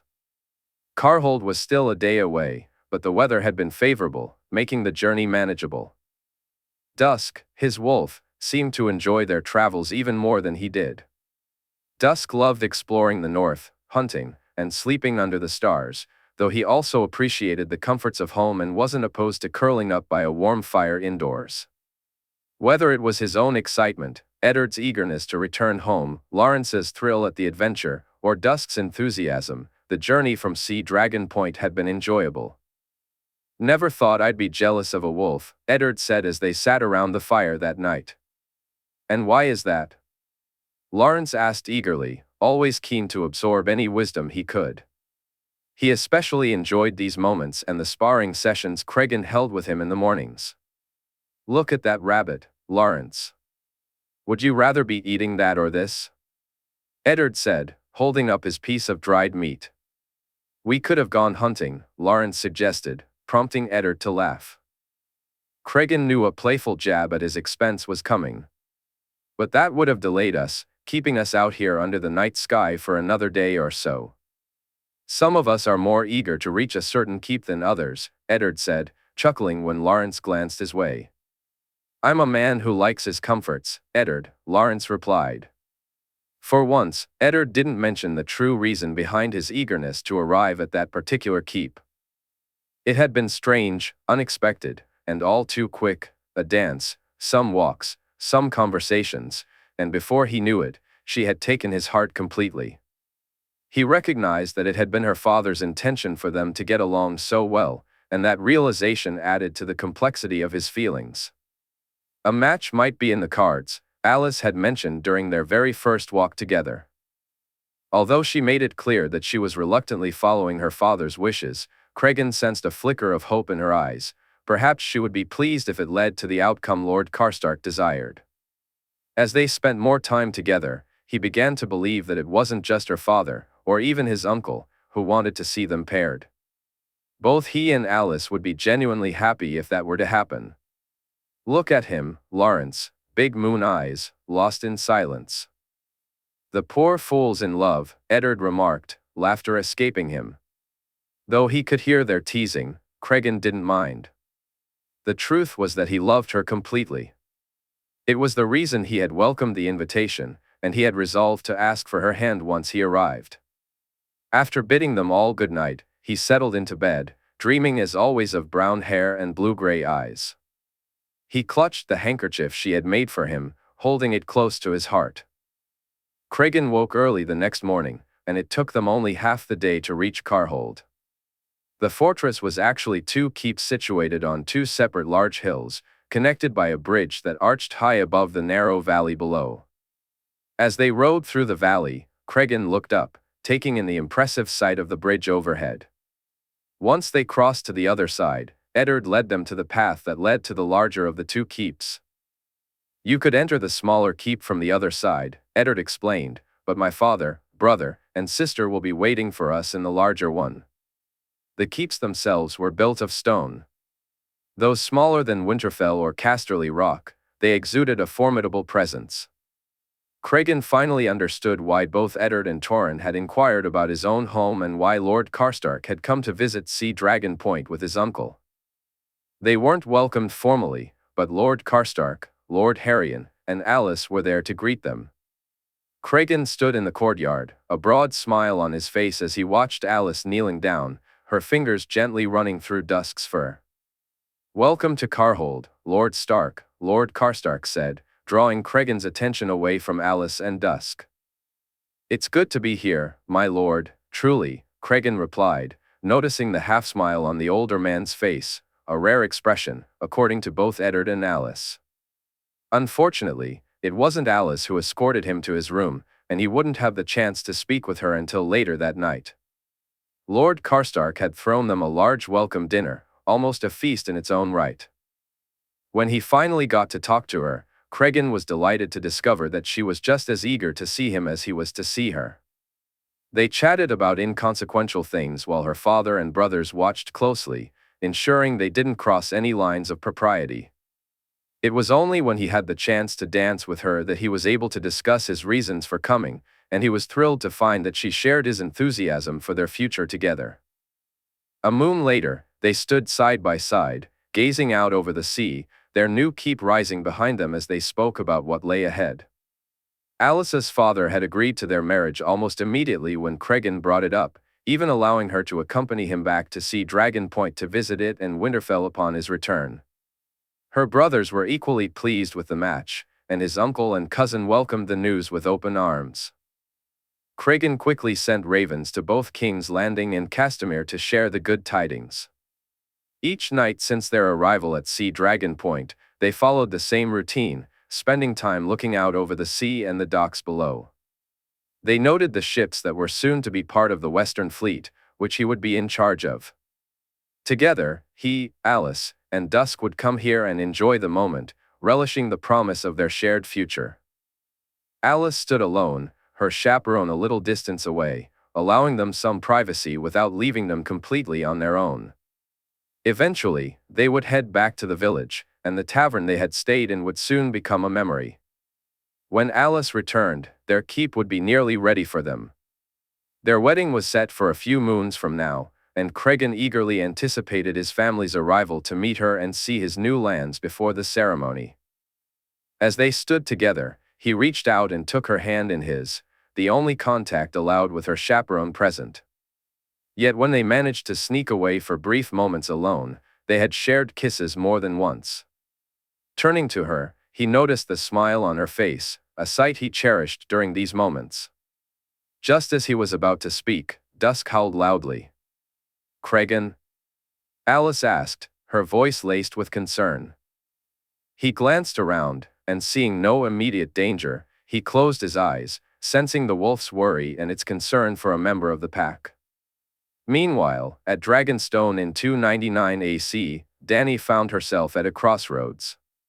When he had asked her, she hadn't known what to say and decided to consult Marjorie since Jae was not in King's Landing. Her first instinct had been to say yes, of course she would accept Ser Bonifer into her service, but he had sworn an oath to her nephew. Both he and the 100 were meant to serve as the royal guard, and while Bonifer claimed it was only he who wished to join her, she felt uncertain about agreeing without consulting the king or queen. Marjorie, however, reassured her. "It's what the knight truly desires, Dany.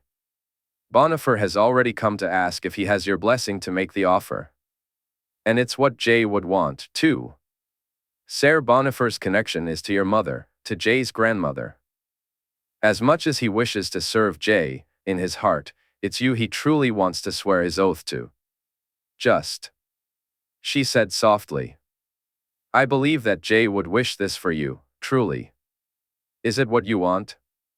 "It is, Marjorie," she replied with determination. So, it was agreed that Ser Bonifer would serve her, though not as her knight or captain of her guard. She had Grey Worm, Sandor, and strong Belwas for those positions. Instead, she had asked him to be her castellan. He knew more about Westeros than she did, and while Missandei was more than capable of managing the keep in her absence, she even chuckled at the thought of that. Dany believed it was best to leave it in Ser Bonifer's hands. Besides, she had other plans for Missandei, plans that would benefit Dragonstone in the long run. After witnessing what Sarella was doing with her school for girls, Dany realized the small folk of Dragonstone needed education as well. There was no better person to lead that initiative than the smartest person she knew. After some persuasion and much reassurance that this was simply a job for Missandei and not a dismissal from Dany's service, the young girl agreed to start setting up a place where children and any interested adults could learn to read, write, do their sums, and any other practical lessons she deemed necessary. Grey Worm had taken charge of the keep's defenses, while both Sandor and Strong began training her own standing army. Though it wouldn't be as large as Jae's, she had taken his words to heart. Just like him, she would ensure that their family would never have to rely on others as they had in the past. As for the people on the island, they found great comfort in having her as their liege. Serving her family was what they truly desired, and the return of the dragons brought them even more hope. They welcomed the extra opportunities that came with having the Targaryens back in charge, whether it was helping to mine the dragonglass or seeing it shipped, or having the chance to be educated. As members of her household, her guards, or part of the standing army, or even working with her new navy, they had never experienced such prosperity when it came to coin. Dany had spent some of the tribute given to her by the Magisters, but most of it still lay safely in the vaults at Dragonstone. Thanks to Tyrion, Jae, Wyman, Willis, and Orain, Dragonstone was now earning even more coin. That didn't mean she would take it easy on Orain today. He had challenged her to a spar, and she was determined to put him on the ground for being such a cocky fool. A smirk crossed her face as she made her way to the sparring yard, accompanied by Missandei, Jiki, and Irri. "Do you intend to hurt him, my princess?" Jiki asked. "Only his pride," Dany replied, causing the girls to laugh. "He is a fool for challenging you so," Irri said, and Dany couldn't help but agree. He truly was a fool, but she found a certain enjoyment in his foolishness. Upon reaching the yard, Dany surveyed those present. Almost the entire household had gathered to watch, and she smiled when she caught a glimpse of Sandor's expression. A part of her wondered if he had put Orain up to this challenge or at least suggested it. It was exactly the sort of thing the sneaky man would do for his own amusement. She glanced at Belwas, who was acting as Orain's second. She could see the big man rolling his eyes and chuckling, fully aware that she was about to teach Orain a lesson. As for Orain, she had to give him credit. He looked good, and the smile he wore was genuine.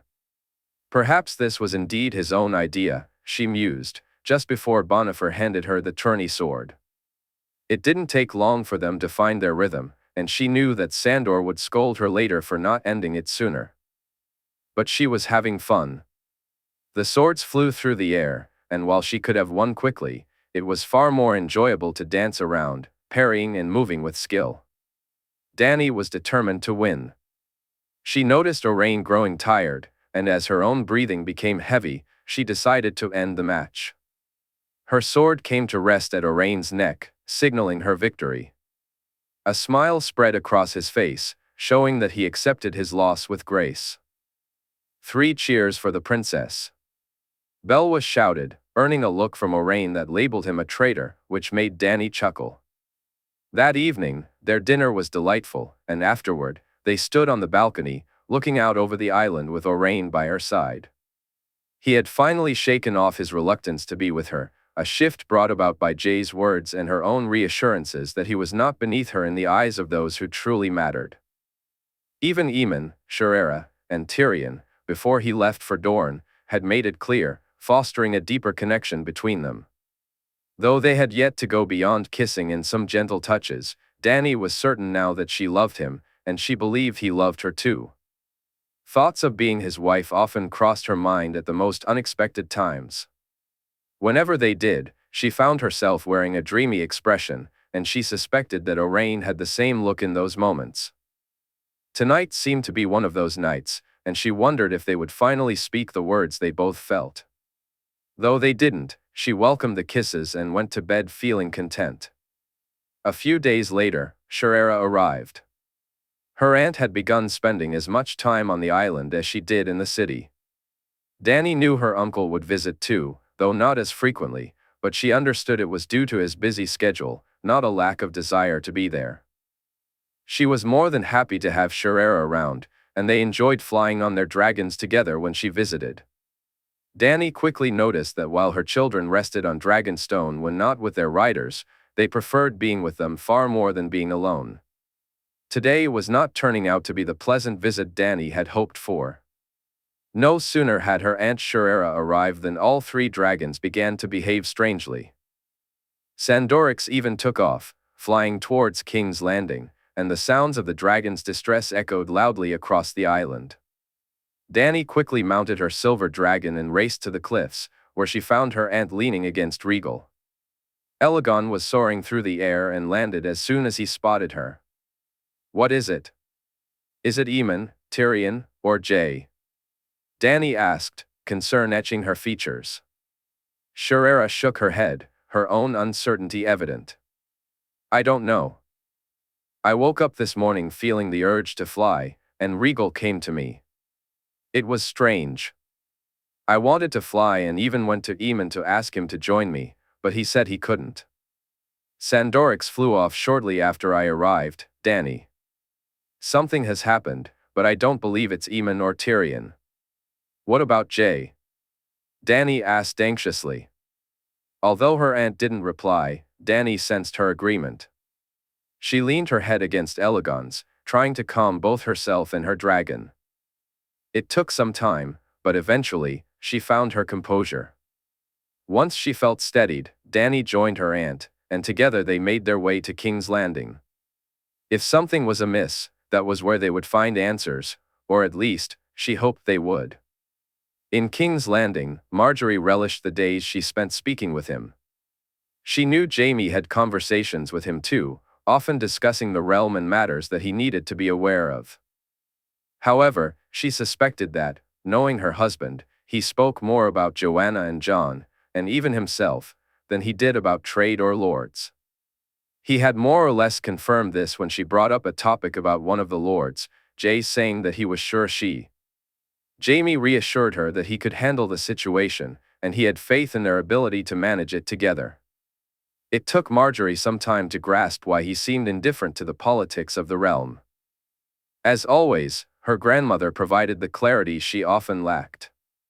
It's not just that he asked you and Lord Jaime to look after the realm, Marge. He wants your time together to be solely about the two of you, her grandmother explained. So, I shouldn't discuss these matters with him? Marjorie inquired. Do you want to? Her grandmother countered, and Marjorie realized she really did not. Instead, they talked about how she was feeling, how the baby was progressing, and how she was managing through it all. Marjorie shared her small discomforts, like how her feet sometimes hurt, and Jay expressed his desire to be there to rub them for her.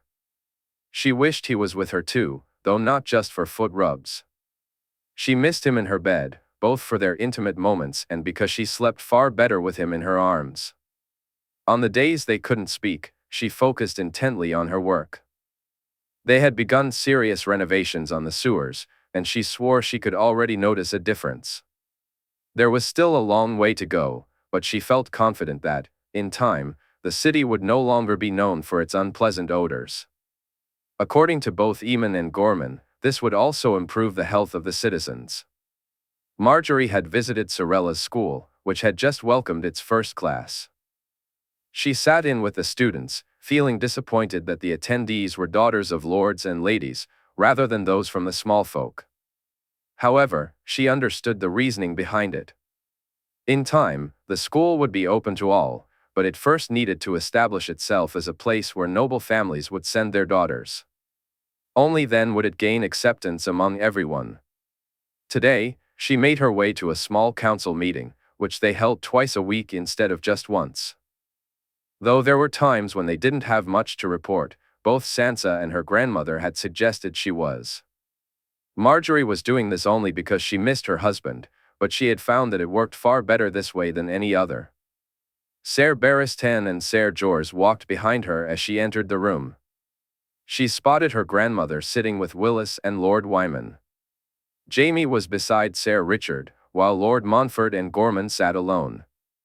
Taking her seat, Marjorie glanced at Jaime and waited for the meeting to begin. Ser Richard? Jaime addressed the Master of Whisperers. Little to report, Lord Hand. My lips bring me little news, though I have heard a kiss from the Vale, Ser Richard replied. What's he said now? Marjorie asked, annoyance creeping into her voice. More of the same, Your Grace, though ravens have been sent to Lady Shireen and Lord Renly, Ser Richard continued, bringing them all into the conversation. And the contents of these messages? Her grandmother inquired. Ostensibly to discuss trade and to arrange for some meetings, Ser Richard said, but Marjorie could tell there was more just by the look on his face. Yet there is far more to it, is there not? She pressed, and Richard nodded. I believe our winged friend seeks a marriage, Your Grace, both for what it does to his own position and because he still bears a grudge against the crown, Ser Richard explained. Marjorie smirked, drumming her fingers on the table, something she knew she had picked up from Jay. Then perhaps it's time we spoke to Lady Shireen, she suggested, and Richard nodded in agreement. Lord Montfort? Jaime asked, turning to him. The rest of the meeting was dull and uninteresting. When it finally concluded, Marjorie asked Jaime, Ser Richard, and her grandmother to stay behind. Willis looked put out but accepted it when she glanced at her grandmother, who nodded, indicating he would be informed later about the discussion. Once they were alone, Marjorie poured herself a glass of water and turned to Ser Richard. I want Lord Arryn to have his meetings, Ser, to speak up on his treasonous intents. It's time we clipped the falcon's wings for good, she declared. Your Grace? Her grandmother asked. Marjorie understood that her grandmother wasn't disagreeing with her or questioning her judgment, rather, she wanted her to take a moment to think it through more clearly, something Marjorie had already done. Jay knew that Harding would never keep his word. That's why he never selected a location in the Vale for House Targaryen. He understood that ultimately, a place would be chosen for him, she explained, glancing at Jaime and Ser Richard, who appeared to have anticipated her words. Lady Shireen is honorable and true. We can send word to her about him and her uncle. Let the falcon deliver his message. The wall needs both the poor and the good. Rising to her feet, she informed them that she would speak with them later. She knew Jaime would visit after he had eaten, and her grandmother would find her before the day ended to continue their discussion. Ser Richard immediately set about fulfilling her wishes, needing no further words beyond what she had already spoken. Still, she felt a strong desire to talk to Jay, to inform him or have Jaime do so, but it seemed neither option was feasible. The glass candles didn't burn that night or the next, and if that wasn't enough to worry her, the behavior of Ghost, Fawn, Valyrian, and then Sandoric certainly was. Marjorie was sitting in her room, conversing with Sansa, Mira, Tyene, and Joy when the howling began. Ghost suddenly rose to his feet, and though the White Wolf remained silent as always, it was clear he was agitated. The scratching at the window and the door, along with Ser Barristan and Ser Rabar following Fawn inside while Joy rushed to let Valyrian in, heightened their concern. The roar of Sandorix flying over the Red Keep only added to the tension. "Your Grace, are you unharmed?" Ser Barristan asked as Sansa tried to calm Fawn and Joy did the same with Valyrian. For once, Ghost didn't come to her for reassurance, and Marjorie felt herself teetering on the edge of panic. "Jay," she said, her voice almost breaking. Jaime, her grandmother, Ser Rabar, Ser Jorah, and Ser Richard Horp soon crowded into her rooms. She felt a wave of relief when Jaime sent most of them away. Fawn had calmed down somewhat, and Eamon had mentioned he would go to Sandorix. Valyrian also seemed to have settled, but Ghost remained on high alert. The White Wolf stood still, almost as if he were present but not truly there. Marjorie barely registered the voices around her. Illyria had come by, and Jaime had Daisy join them later, both women taking Sansa, Joy, and the others with them, leaving Marjorie, Jaime, and her grandmother alone. Her heart raced, not truly calming until Ghost approached and licked her hand. She knelt down to look the White Wolf in the eye, asking him, "Jay, is he safe? Is he hurt?" Her voice was little more than a whisper. The feel of Ghost's tongue on her face brought her a comfort that nothing else could, except perhaps hearing her husband's voice or seeing him at that moment. "Thank the gods," Jaime said, and Marjorie hugged the White Wolf tightly. Later, when they left her alone, she sensed something deeper within Ghost. While Jay wasn't physically hurt, she felt that he was suffering in some way. Looking into Ghost's eyes, she noticed a hint of great sadness, prompting her to ask him again. Relieved when he licked her hand once more, she settled in for a long and agonizing wait until Jay contacted them through the glass candles. "I'll return as soon as I can, Marge. We'll talk then." "I'm unhurt, truly," he said, and for now, that was enough. That would have to be enough. Skane, 299 AC, Benjen closed his eyes, and the haunting image of bright blue eyes flooded his mind. He saw dead men cut down, living men and women falling around him. Among those who fell, there were faces he recognized, people he called friends and others he didn't know as well. Though they had saved far more than they had lost, it was the losses that weighed heavily on him, and none more so than his nephew Jay. Nothing Oberyn, Arthur, or Loras said could ease Jay's pain. They had forced him to sleep, browbeaten him into submission, and he had finally slept for a full day. But from the moment he woke, he was just as manic, just as focused, as he had been since that fateful day on the bridge. Jay worked himself to exhaustion, whether catching food for those on the island or ensuring the ships were on their way. He had flown to Eastwatch and, according to Arthur, back to Hardhome, but he refused to discuss Walder or listen to anyone telling him that without him, far more would have fallen. "Eat," Val said, handing him a bowl. Benjen looked up from the fire as she took a seat beside him. "Whale?" he asked. "Rabbit," she replied. He nodded, having grown tired of whale meat very quickly. Jay had taken Renix hunting a few days ago, and they had brought back 2 whales. While it filled their stomachs, days of eating nothing but whale was too much for anyone, especially someone like him who detested the smell and taste of it. "Where is he?" Benjen asked. "On the hill, looking out over the sea with Arthur, Oberyn, and Loras at his back, Val answered. He sighed at that. Each night was the same. His nephew would sit and gaze out at the sea, waiting for Rhaenys to return.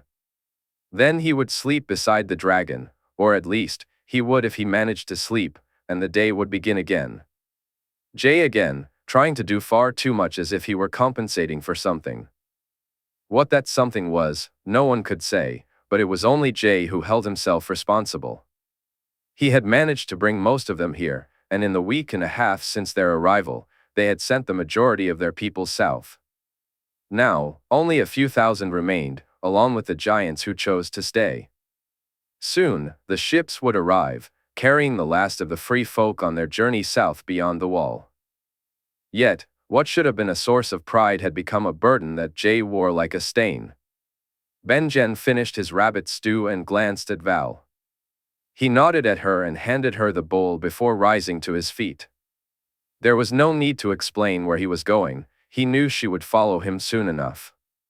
It didn't take long for him to reach the hill, where he noticed it wasn't just Arthur, Loras, and Oberyn standing vigil. Mance was there too, gazing at his nephew, who had settled into a familiar silence a little way ahead of them. How long? Benjen asked as he approached Mance and the others. A few hours, Loras replied. Has he eaten? Dalla brought him some herself, but since she had the babe with her, I don't think he touched it, Mance said, concern etched on his face. He needs to be in Eastwatch. He needs to see and hear the children. We were wrong to send them all south. Both Oberyn and Arthur nodded in agreement. It wasn't us who made that decision, Benjen, Mance reminded him. Benjen acknowledged Mance with a nod before moving past the four men to take a seat beside his nephew. Jae had dark circles under his eyes, a clear sign of his sleepless nights.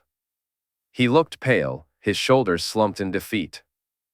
The energy he once displayed during the day, when he was helping to move people, ensuring boats were loaded, and making sure everyone had enough to eat, had vanished. Now, he sat in a state of near apathy.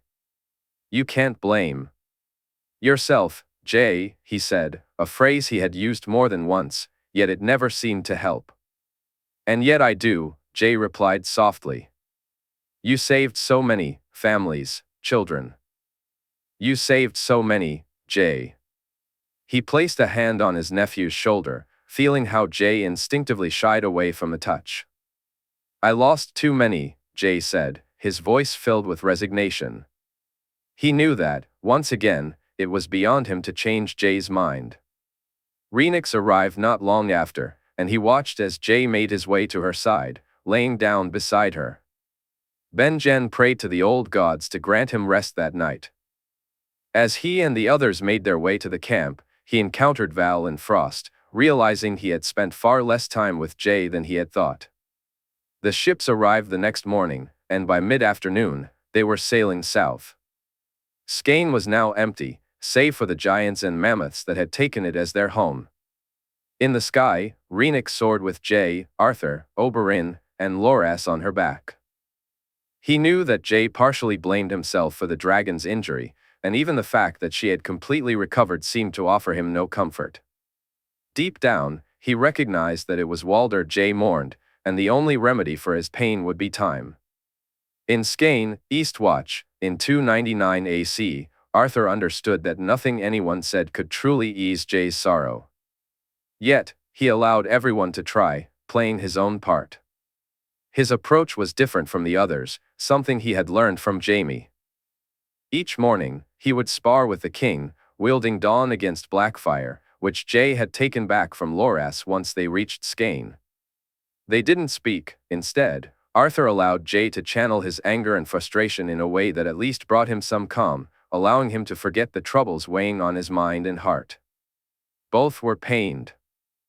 Jae traveled from Hardhome to Eastwatch, ensuring that the free folk had arrived safely and that the Night's Watch stationed there wouldn't interfere with them. Arthur felt a chill run down his spine as he recalled how Jae had confronted the commander at Eastwatch. The man had dared to suggest that these people were the enemy. The enemy? The enemy? Jae shouted, his anger palpable. He took a moment to calm himself before continuing. Trust me, Commander Pike, you haven't seen the true enemy yet. When you do, it won't be your words that cause suffering, but the consequences of your actions. The free folk are under my protection, and I swear it on the old gods and the new, if even one of your men raises a hand against any of them, I will see your entire order burn. Do I make myself clear? Your Grace. Do I make myself clear? Jay repeated, fixing the commander with a look that Arthur had never seen on him before. You do, Your Grace, the commander replied, visibly shaken. Afterward, they spoke with Tormund and Mother Mole. Jay explained that the lands from the sea they sailed on to the next destination, if they walked west, were under his control. 25 miles from where they stood, to the south, was open for the free folk to settle. He described Deep Lake and the nearby rivers filled with fresh water and good fishing. He told them about the woods rich with game, emphasizing that it was their choice whether to settle there or move on to Queen's Crown. In those moments, Jay seemed almost like his true self, planning, speaking of possibilities, and being actively engaged. When he wasn't, he resembled his father more than ever, a fact that even Oberyn noted with concern. Jay was burdened by the losses they had suffered, unable to see the successes of their efforts. But what weighed heaviest on his heart was the loss of Walder, a grief that both he and Loras felt acutely. Jay felt a heavy weight of responsibility, and no amount of reassurance from the others would change that. That's why he welcomed the arrival of the ships heading to Eastwatch. Arthur was eager to leave Skane behind, but he understood that Jay would eventually return to ensure the giants were truly settled. As they took to the air, Jay bid the place a bittersweet farewell, hoping never to see the island again. It wasn't that he disliked it or the giants who now called it home, rather, he knew that every time he laid eyes on the island, he would be reminded of his father. It was the North, 299 AC, Jaehaerys Targaryen. His sister had recovered completely, and even the scar had begun to heal, scales growing over the wound where she had been struck. They had talked, and she revealed that the experience had left her feeling exhausted and drained. She admitted that had it not been for her instinct to protect him, she would have rested as he had urged her. Instead, she had turned back to save him, expressing a deep wish that she could have saved Walder too, knowing instinctively that his loss was what pained him the most. Jay had heard the words of Benjen, Oberyn, Mance, Arthur, and Loras. He understood that they had saved far more lives than they had lost, yet it was the losses that cut deep, particularly Walder's. For men he had lost, for men who had given their lives for him, men he never truly had the chance to tell how much they meant to him. 2 had died before he was even born, 1 before he had learned the truth of his own existence, and now Walder was gone, leaving a void that hurt more than he could express. To others, he might appear to be brooding over his grief, and in a way, he was. But more than anything, he couldn't comprehend it. Why had he been allowed to save Walder from Bloodraven, to grant him another chance at life, only for that life to be snatched away? Was this what Nan had wished for him? To endure such heartache? And if so, did she know? These were the thoughts that consumed him, thoughts of loss and the fragility of life. Jaehaerys felt the heavy burden of those who cared for him, knowing he would have to tell them that he was no longer with them. While he had succeeded in some ways, he was also painfully aware of his failures. He had been unprepared, believing both himself and Rhaenys to be invincible, only to discover how vulnerable they truly were. The thought that he could have lost his sister terrified him. In response, he had dedicated himself to bringing the free folk to Skane, then on to Eastwatch and his own lands. He ensured they received everything he could provide, all while his mind was consumed with thoughts of what lay ahead, the battles to be fought and the war he needed to win. Jay had considered how to protect the dragons, now aware that they too could be harmed. He pondered strategies for fighting the dead, and though it might seem to others that he was lost in despair, he was far from it. Just as he had resolved to plan for war against Robert after the loss of his uncle, his mind was now doing the same. "We will beat him, little brother," Rhaenys whispered in his thoughts. "We will, Ray," he replied softly. When they landed at Eastwatch, ahead of the ships, they found Tormund and Mother Mole still there, along with most of the free folk. Jay quickly climbed down from Rhaenys's back and walked with Oberyn, Arthur, and Loras toward those waiting for him. Mance and the others are on their way, they should arrive by tomorrow, he said. Tormund nodded in acknowledgement. Some of our people found a glade nearby. It has fresh water, good trees for building homes, and plenty of game for hunting. They'll make a home for themselves there, my prince, Mother Mole explained. How many? He asked, curiosity piqued. 1,000, maybe 2, she replied. Do we know how many were lost? He inquired, noticing Tormund glance at Mother Mole, who shook her head. We'll know when Mance arrives, my prince, she said after a moment. Are you sure Styr, Harma, and the Lord of Bones aren't with them, Jay? Tormund pressed. I am. Ygritte? Tormund asked, shaking his head. Oberyn noticed the sorrow etched on both men's faces. He too mourned his nephew, while Tormund grieved for the redhead. He understood that Val and Mance felt that loss as well. The Lord of Bones was someone he had yet to meet, but according to Tormund, the man was a vile person. Styr, however, was a significant loss, as was Harma. Both clans now needed new leaders, although Sigorn, Styr's son, was a capable man. As was his routine, Oberyn slept beside Rhaenys that night and welcomed the ships when they were spotted the next morning. Jay felt a wave of relief wash over him as he saw that all the ships had returned without incident. Mance, Dalla, and their baby were safe, as were Val and his uncle. They held a sort of feast that night, with Mance toasting to the fallen. Jay tried not to shudder when he realized they had lost almost 20,000 at Hardhome. As he was walking to sleep beside his sister, Mother Mole sought him out, Arthur permitting the woman to approach him for some reason. It's not your fault, my prince, she said. The blame you put on yourself, none would seek it there. Had you not been at Hardhome, then all would have fallen. All, not some.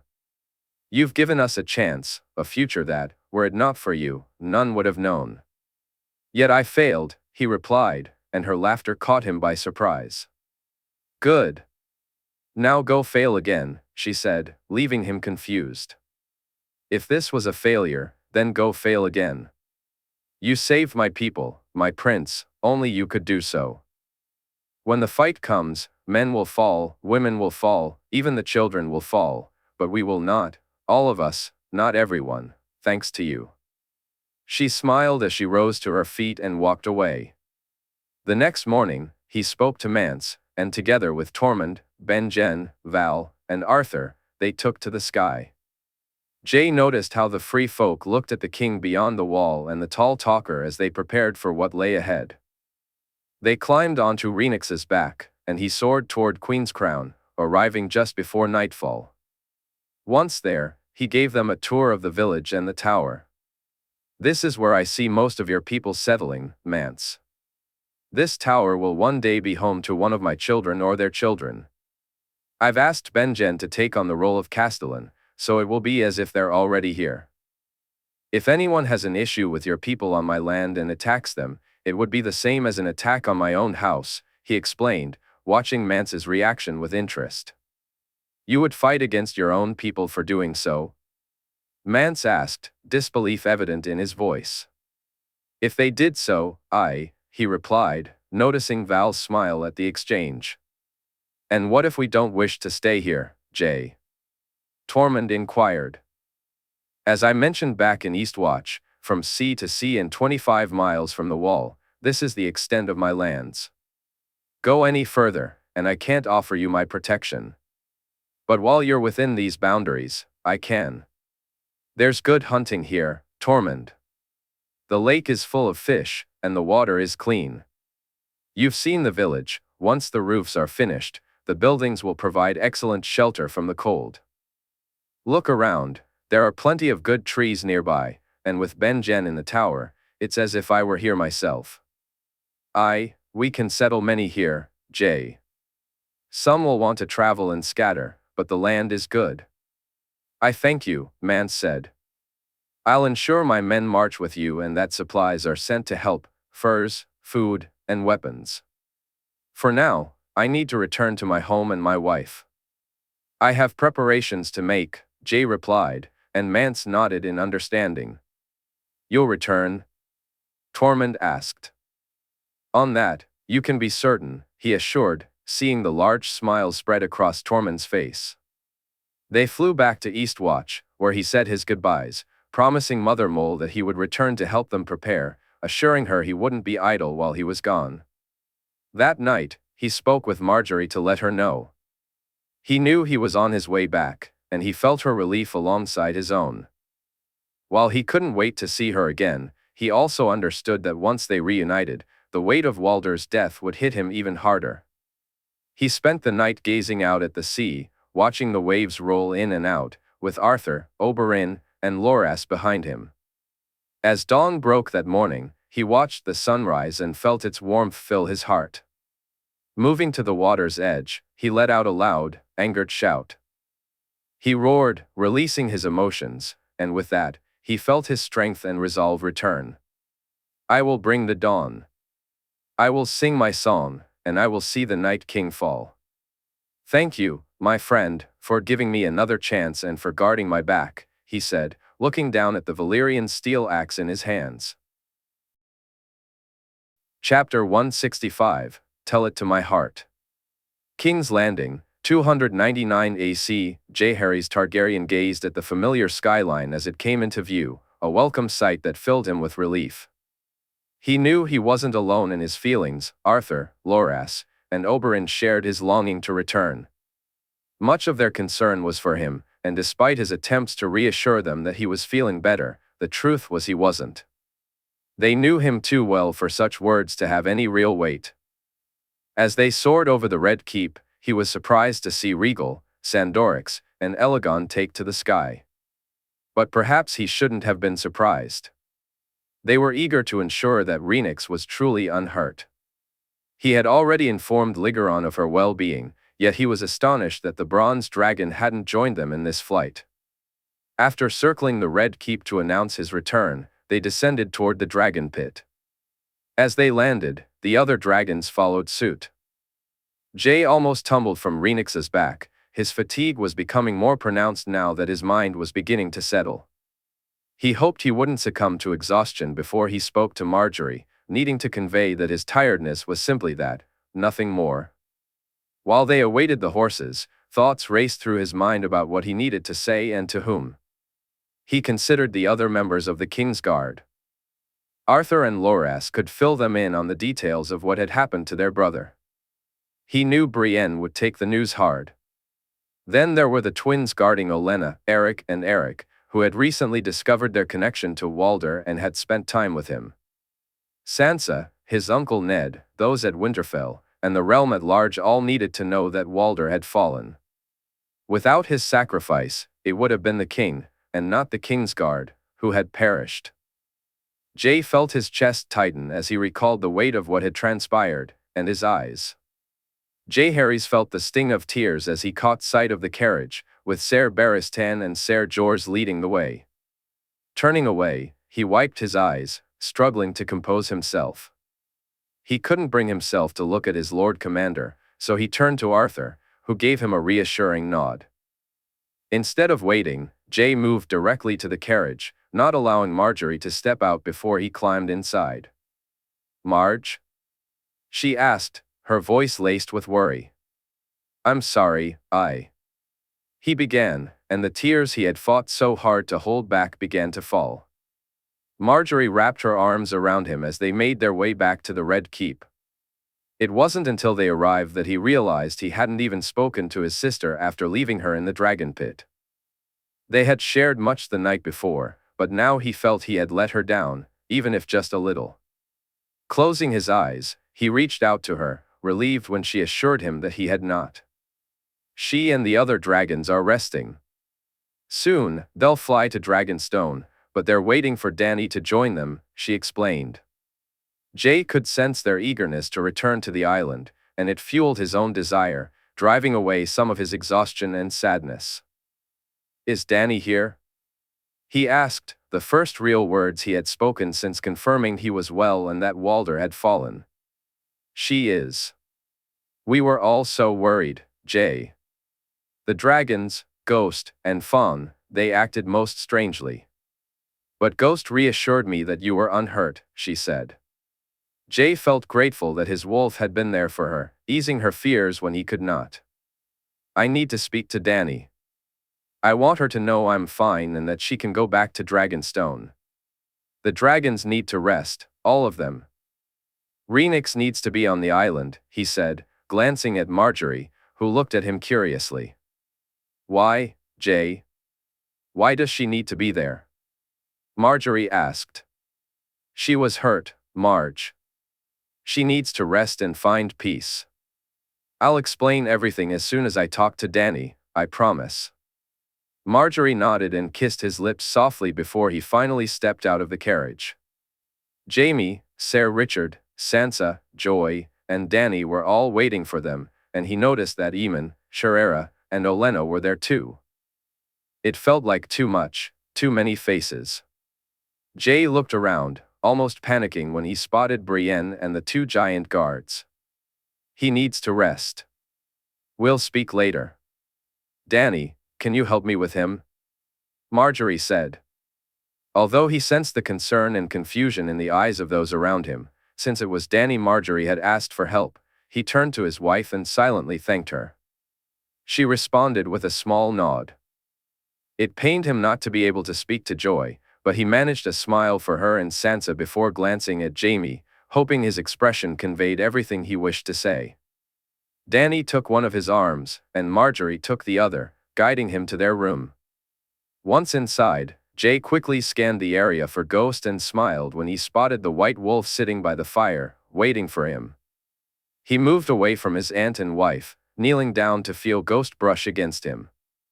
Closing his eyes, he reached out to reassure the wolf that he was well, chuckling a little when he felt Ghost lick his face.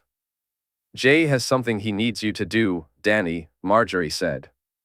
He stood up and turned to face both his wife and aunt. Rhaenys was hurt, Dany. She's recovering but wishes to do so on Dragonstone. The other dragons want to join her to help. I know you came here out of concern for me, and there's much I need to discuss with everyone. I'm tired, Dany. So very tired, and I need to rest, but I can't until I know she's resting too. Can you go with them and see that they're all on the island? I'll have a raven sent to update you on what happened, and I promise you both, I'm well and unhurt, but... Jay's voice trailed off. Of course, Jay, I'll leave right away, Dany replied. Thank you, Dany. This helps me greatly. Thank you, he said as she hugged him before quickly heading for the door. Once Dany had left, Jay moved toward Marjorie. His need for her arms around him was almost desperate. He was relieved to feel her embrace, grateful that the tears didn't come rushing back as he held her close. He wasn't sure who moved whom to the bed, but he felt her gently remove his clothes and lay him down. She then settled beside him, and for once, it was his head resting on her chest instead of the other way around. You should sleep, Jay, she said softly. You need to know it all. He saved me, Marge. Walder saved me. I don't want to make you worry, or anyone else, truly I don't. But he saved me. Were it not for him, I wouldn't be here. People need to know that. They need to know he died a hero, that he died for me. His voice faltered as he swallowed the lump in his throat. Jay. Rhaenys was hurt. I feared, and the people, I lost so many of them. So many. He shuddered, and Marjorie held him close. His breathing gradually relaxed as he fought back the urge to break down again. I'm tired. I'm so very tired. Sleep, my love. Sleep, please, Jay. Sleep for me, she urged, and he nodded in response. In King's Landing, 299 AC, Jaime had never seen Jay like this. He needed to know exactly what had happened. He glanced at Arthur and Loras, noting their exhaustion. Oberyn, however, looked even worse.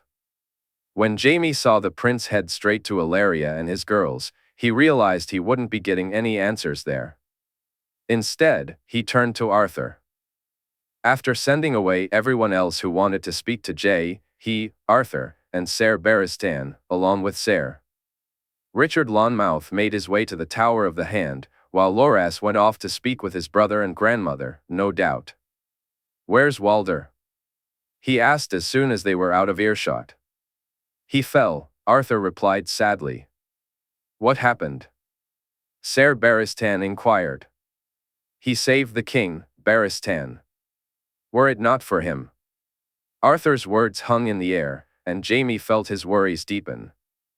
The thought that it had almost happened again, that he had almost lost Jay, made him want to rush to Jay and Marjorie's room just to ensure he was unharmed. He quickened his pace, and soon they were heading up the stairs and into his solar. Arthur welcomed the drink when it was offered, and that alone added to Jaime's anxiety. "What happened, Arthur?" "All of it," Jaime pressed. Arthur began to recount a tale so fantastical that, had Jaime not witnessed Jay's abilities firsthand, he might have thought Arthur had lost his senses. Spears made of ice, a keep and a bridge manifesting from nothing, Rhaenys being wounded, and a dead army attacking the living. Though Jay had spoken of the army of the dead and shown them his drawings, Jaime was only now beginning to truly believe it. Hearing that the spear would have struck Jay if Walder hadn't intervened both terrified him and filled him with an overwhelming sense of gratitude. Walder had saved Jay's life, just as he had in the Riverlands, this time at the cost of his own. Jaime felt thankful that Walder had left Winterfell with them all those years ago. Yet, his gratitude was tempered by the reality that Jay had come so close to death and by the knowledge of how deeply Walder's loss would affect him. Arthur continued to share what had transpired, explaining why Jay so desperately needed to rest and why he hadn't spoken much himself. But Jaime knew that sleep would only provide a temporary reprieve. When Jay woke, the weight of loss would settle heavily on him, and Jaime could only imagine the burden of blame he would carry. Jaime knew he had to speak to Marjorie quickly before things got out of hand. He saved so many, Jaime. Without him, those people would have died, every single one of them. Watching him lead, taking charge, even after Rhaenys was injured, he pushed forward. That was. Arthur paused, pride evident in his voice. "How was she injured?" Barristan asked, concern creeping into his tone. "I didn't see it, and Jay barely mentioned it. I think it was one of those ice spears. He sent her away when she was bleeding, then did something with his sword, and she was fine. But after that, she returned to help before leaving again. When Walder fell and destroyed part of the bridge, he wouldn't rest. Nothing any of us said made a difference. He didn't close his eyes until everyone was safe, and even then, it was only for a moment," Arthur explained. "He'll blame himself for this, just like he did with Allers and Viserys," Richard Lonmouth said, and Jaime could see that both Barristan and Arthur agreed. "I'll speak to Marjorie and to Jay himself when he wakes." "But this army, Arthur, what can you tell us about them?" Jaime inquired. Arthur detailed what he knew, and as Jaime, Barristan, and Richard listened, a shudder ran down Jaime's spine. The thought of not just dead men attacking, but of men who had died rising again, was nearly impossible to grasp. So overwhelming was the fear that it was Barristan, not Jaime, who asked the question that made Jaime reach for the jug of wine and pour himself a glass. "Walder, did he rise, Arthur?" Barristan asked. "Not that I saw. When he fell, we were over 100 feet from the shore on the bridge. His body slipped into the water before any of us could react, and his armor, no, I don't think so. But I can't be sure," Arthur replied. "The wildlings, Arthur?" Richard pressed, while Jaime swallowed down his wine. "He saved them, Richard. Almost all of them. We lost less than a fourth, yet to Jay."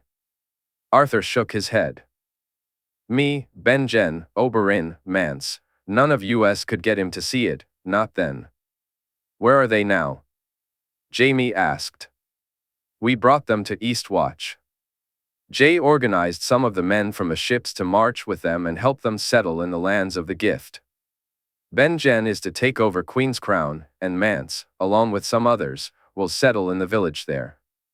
The rest will find the lands that work best for them, Arthur explained. You should get some rest, Arthur, and Loras too. I'll see to the king and send for you if anything comes up. But you look worn out, Barristan advised, and Arthur nodded in agreement.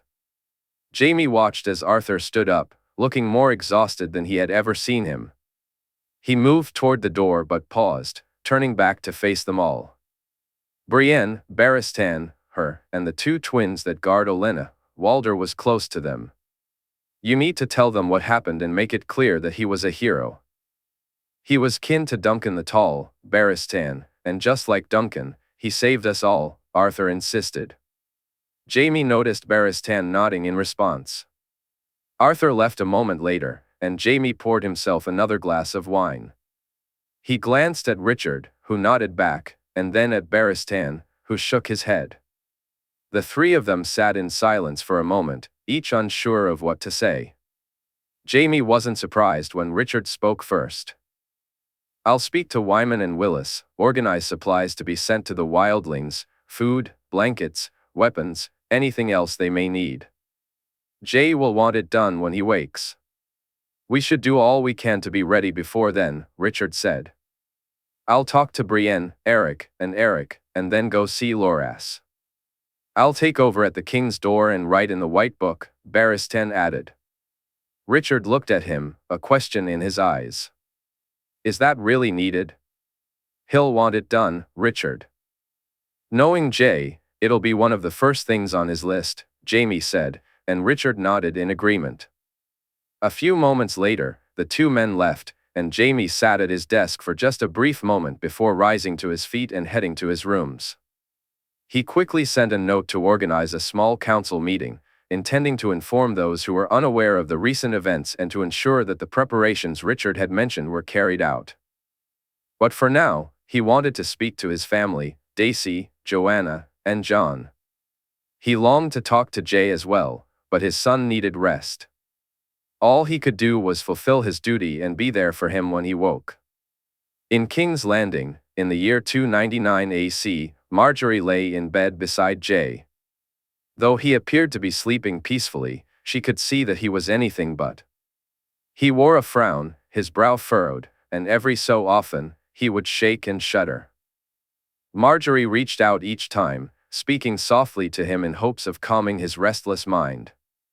As time passed, he would eventually relax and drift back into a deeper sleep, allowing her a moment of peace. What he had endured was beyond her comprehension, but she understood that he would focus on the losses before the successes. Each loss weighed heavily on his soul, none more so than Walder's. Marjorie found it hard to believe that anything could take the giant guard from them. He had saved her husband, sacrificing his life so that Jay could live. She struggled to find the words to express her gratitude for Walder. Yet, knowing her husband as well as she did, she realized he would think himself unworthy of such a noble sacrifice.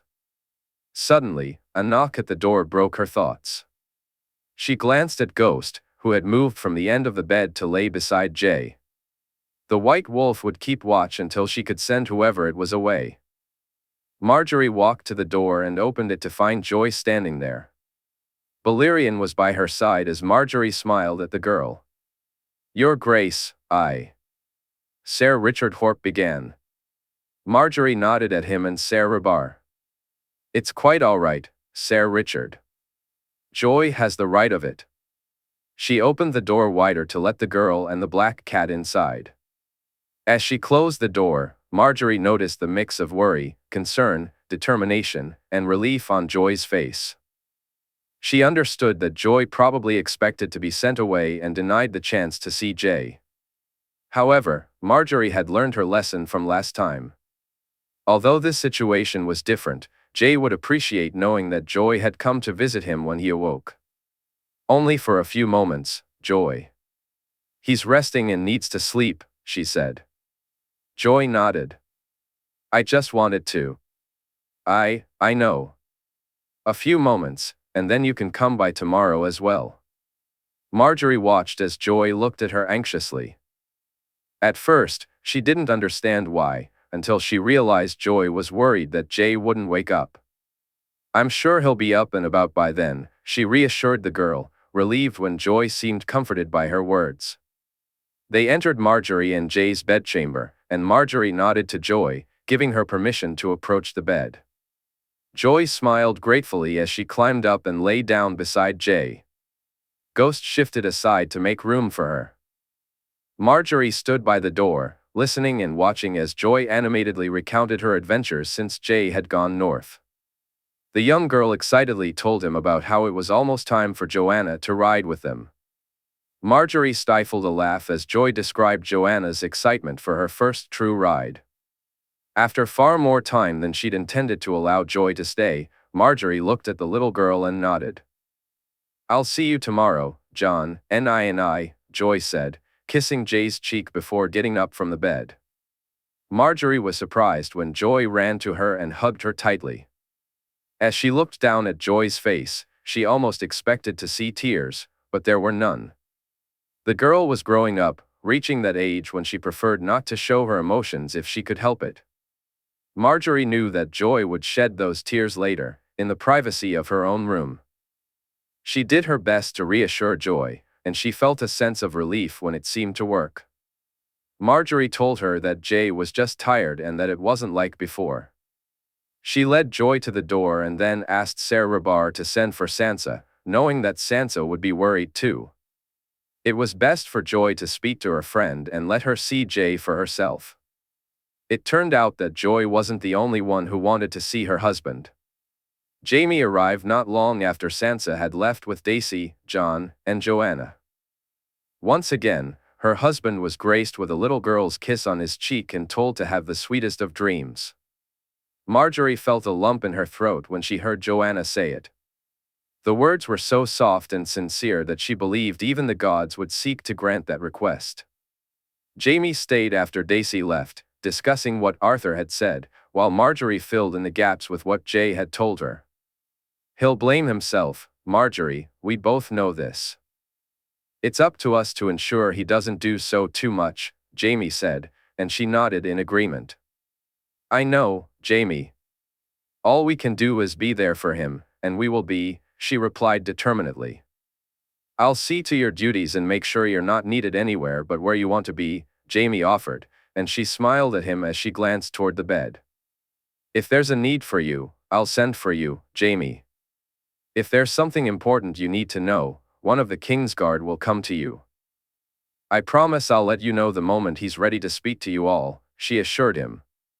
Marjorie watched as he approached the bed, his expression thoughtful. He leaned down, placing a gentle kiss on Jay's forehead, then gave her a reassuring nod before leaving the room. Her grandmother was the last visitor of the night. Loras had been incredibly tired and was already tucked into bed. Marjorie didn't need to look deeply into her grandmother's eyes to sense her concern. They'll be better when they wake, grandmother, Marjorie said, feeling her grandmother's embrace more than seeing it, as her gaze remained fixed on the bed. Is there anything you need from me, Marjorie? For both of you, her grandmother offered. Marjorie smiled, grateful for the support, but she felt a sense of relief when her grandmother finally left her alone with Jay. She undressed and climbed into bed beside him, wrapping her arms around him and running her fingers through his hair as she spoke softly to him. She wasn't sure when she drifted off to sleep, only that when she awoke, he was still peacefully asleep. The next day, Marjorie spent most of her time barely dressed, leaving his side only to use the privy or to send for food. As night fell, Joy came by again. Marjorie lay beside Jay, speaking to him softly and kissing his cheek before bidding him good night. Later that night, she woke with a start, realizing the bed was empty. Sitting up, she called out for him, but it was the sight of Ghost, the white wolf, that drew her attention. Following the wolf, she stepped out onto the balcony. There stood Jay, gazing out at the city below, lost in thought as he stared into the darkness. Marjorie moved closer, relieved when he reached out to take her hand. She had been slightly worried that he might not realize she was there. He gently pulled her to his side and wrapped his arms around her, while she stood with her back against the balcony's edge, Jay still focused on whatever had captured his attention. "Jay?" she asked softly, but there was no reply.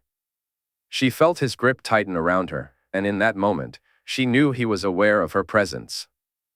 He kissed her cheek, and they stood in that embrace for a moment before she felt his arms loosen as he pulled slightly away. The smile on his face was a welcome sight, and when he reached for her hand to lead her back into their room, a wave of relief washed over her. Inside, he asked for food to be sent for, and Marjorie called out to the King's Guard. Ser Barristan stepped into the room, his own relief evident when he saw her standing there with Jay. "His Grace is hungry, Ser Barristan. Can you have someone sent to the kitchen to bring him some food?" she asked. The knight nodded and quickly moved to fulfill her request. She felt the loss of his hand when he shifted away, but it was only temporary. After he rubbed Ghost's fur, he reached out for her once more and guided her to the couch. A servant arrived shortly after they settled in, and although she wasn't hungry herself, the girl brought food for both of them. Marjorie picked at her meal while Jay practically devoured his. He glanced at her, seeking permission to eat from her plate, and she was more than happy to oblige. Watching him eat was something she hadn't realized she needed. It relaxed her more than anything else.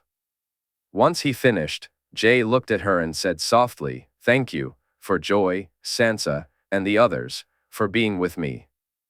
Marjorie leaned against him, feeling his lips brush her forehead and then her cheek again, wishing for a more genuine kiss. "Come to bed, Jay," she said softly.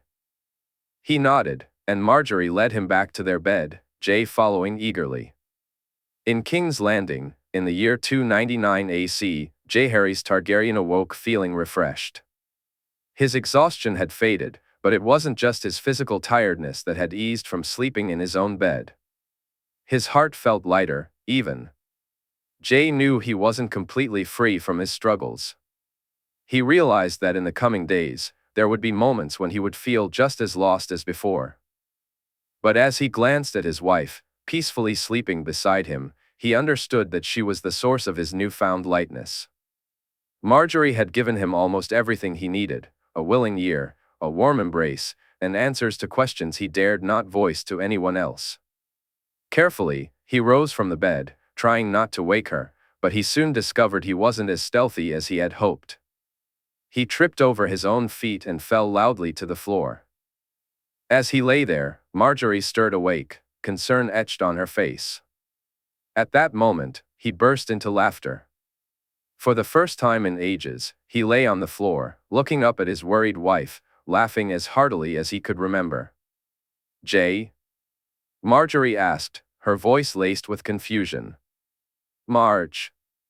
I fell," he replied, still chuckling.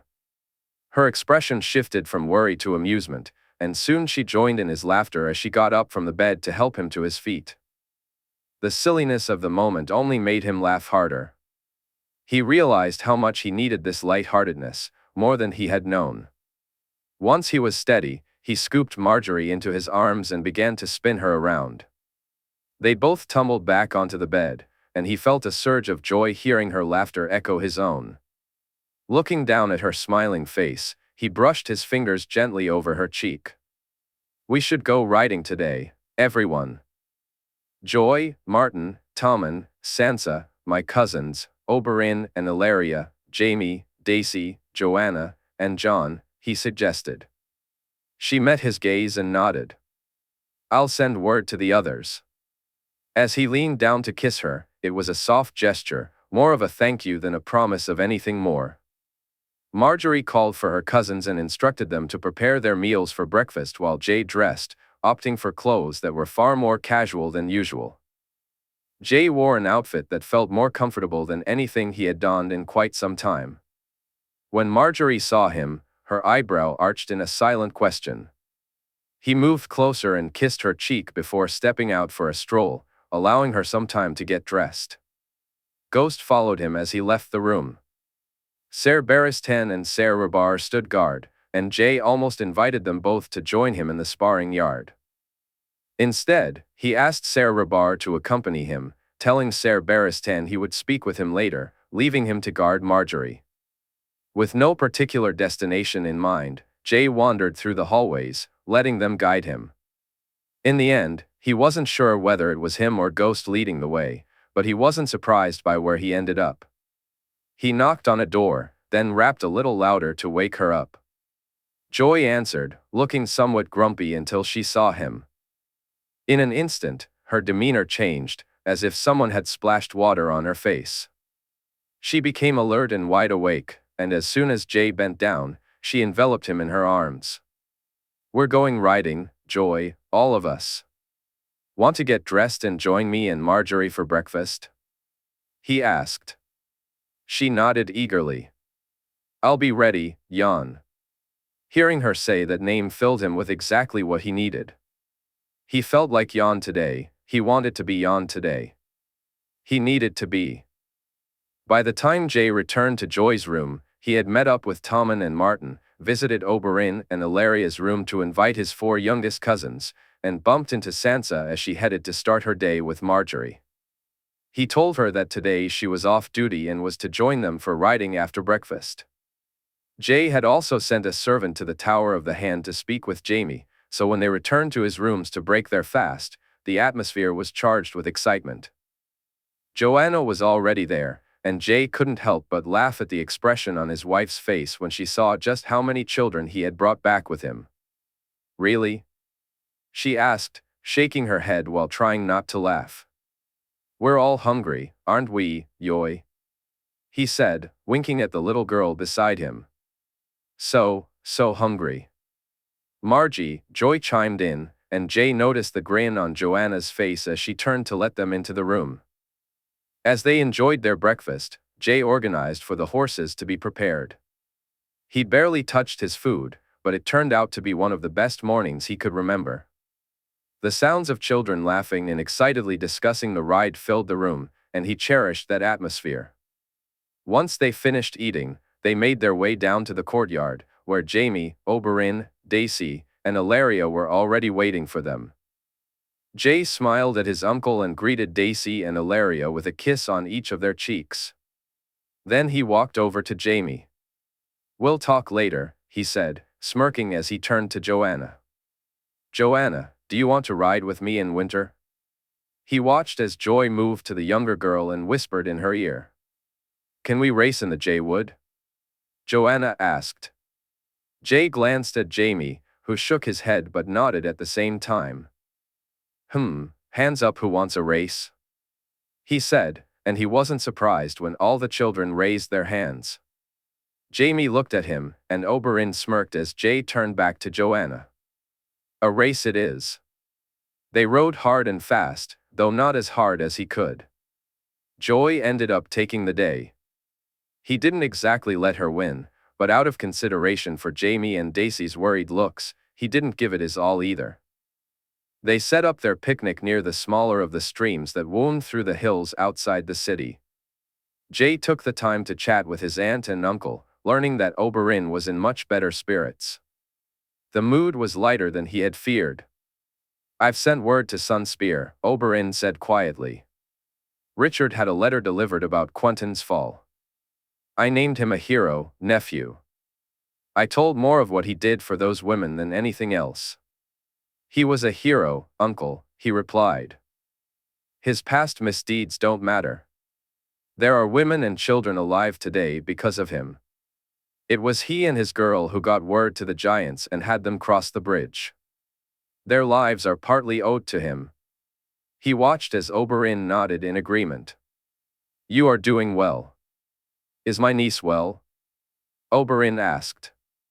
"We needed time, uncle, both of us. Time with our families. Time to rest and prepare for what comes next." He noticed that Oberyn didn't press him for details. Instead, his uncle gently patted him on the shoulder and turned to watch Doria and Larisa as they, along with Joy and Joanna, chased each other around one of the trees. He spoke briefly to Jaime, reiterating that they would have a serious discussion when they returned to the city. To his mind, that day came far too soon, even though they had spent most of it relaxing by the stream and doing very little. Joy challenged him to a real race on their way back, and since Joanna was being held by her father this time instead of by him, he let her take it. The race ended in a virtual tie, and he noticed the curious look on her face as he shook his head, watching the beaming smile that spread across her features. Once they were back in the Red Keep and in his rooms, he changed his clothes, putting aside thoughts of the boy. The king he needed to be was back again. He called for a small council meeting, and while he waited for the time to head there, he sat down at his desk and began to write. There was much work to be done, and for the first time in a while, he felt ready to tackle it. Jay sensed that his mind had calmed, and though his heart wasn't fully back to what it once was, it was much closer. Marjorie took Jay's hand, and together they walked toward the small council chambers. He was pleased to see that Arthur and Loras had joined their escort. "I need to speak to you both later," he said, noticing the eagerness in their eyes. They seemed just happy to see him up and about again. It had only been a few days since their return to King's Landing, no more than 4, he thought, but it felt as if he had been away for much longer. He was aware that he had been distant while dealing with the free folk, preparing them for their move. He had also been focused on the bridge and negotiating with the giants, securing their promise to come when called. The loss of Walder weighed heavily on him, as losses often do. He found himself retreating deep within, grappling with the pain. While he felt it was right to mourn, he knew he couldn't afford to dwell on it. Jay realized he didn't have the luxury to grieve as he wished. The future promised even less time for such indulgences. Losses would come, regardless of how well he prepared, and all he could do was ready himself as best he could. He had to remain strong and not let grief distract him until he could truly take the time to process it. As they entered the room, the small council was already gathered. He nodded to Richard and Willis, offered Olenna a small smile, and turned to Wyman, Montfort, and Jaime as he took his seat. "I'm not certain how much you all know about what happened when we went north," Jay began. "I'm sure my uncle, Arthur, and Loras have shared some details, but I'd like to present my perspective, and I ask that no one interrupts until I'm finished." Looking around the table, he noticed that Jaime, Olenna, and Willis seemed to be more informed than the others. Wyman and Montfort were aware of the basics, while Richard likely knew even less than his master of whisperers. "We made an agreement with the free folk to bring them south of the wall, as you know. The ships were sent for, and when we arrived, Mance Rayder and I formalized that agreement. The first ships left without incident, as did the larger second group. But the free folk have giants who ride mammoths. Even the pinnacle ships couldn't move them. At one point, there had been a bridge between Hardhome and Skane, a stone causeway that joined the two together. This bridge, although no longer usable, still existed, sunk beneath the sea. So, I sang it back to the surface," Jay explained. He noticed the puzzled looks from those who were unaware of his experience, while some among the council still wore expressions of disbelief. Jay turned to Oberyn, who stepped in to clarify.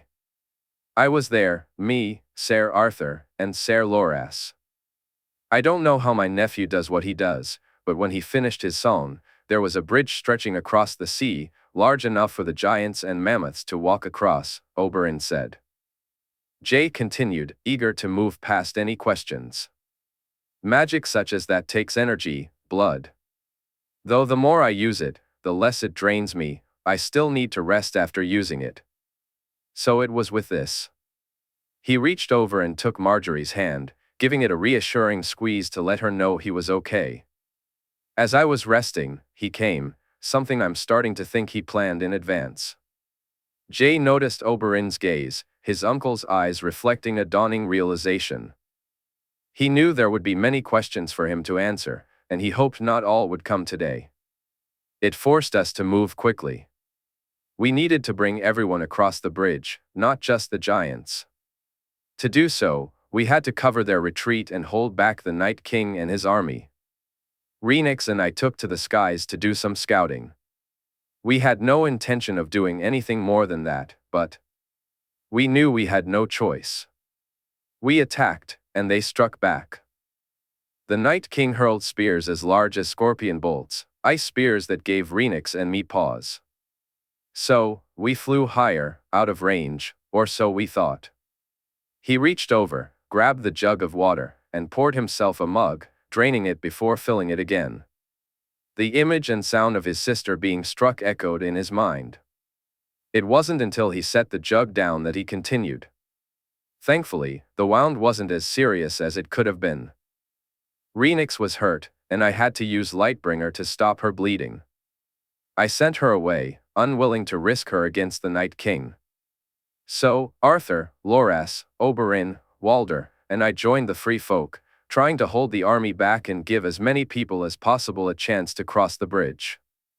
Eventually, we had to retreat. We made it to the bridge, with the Night King and his army of the dead chasing us the whole way. Once we were far enough across, I knelt down to sing a part of the bridge away.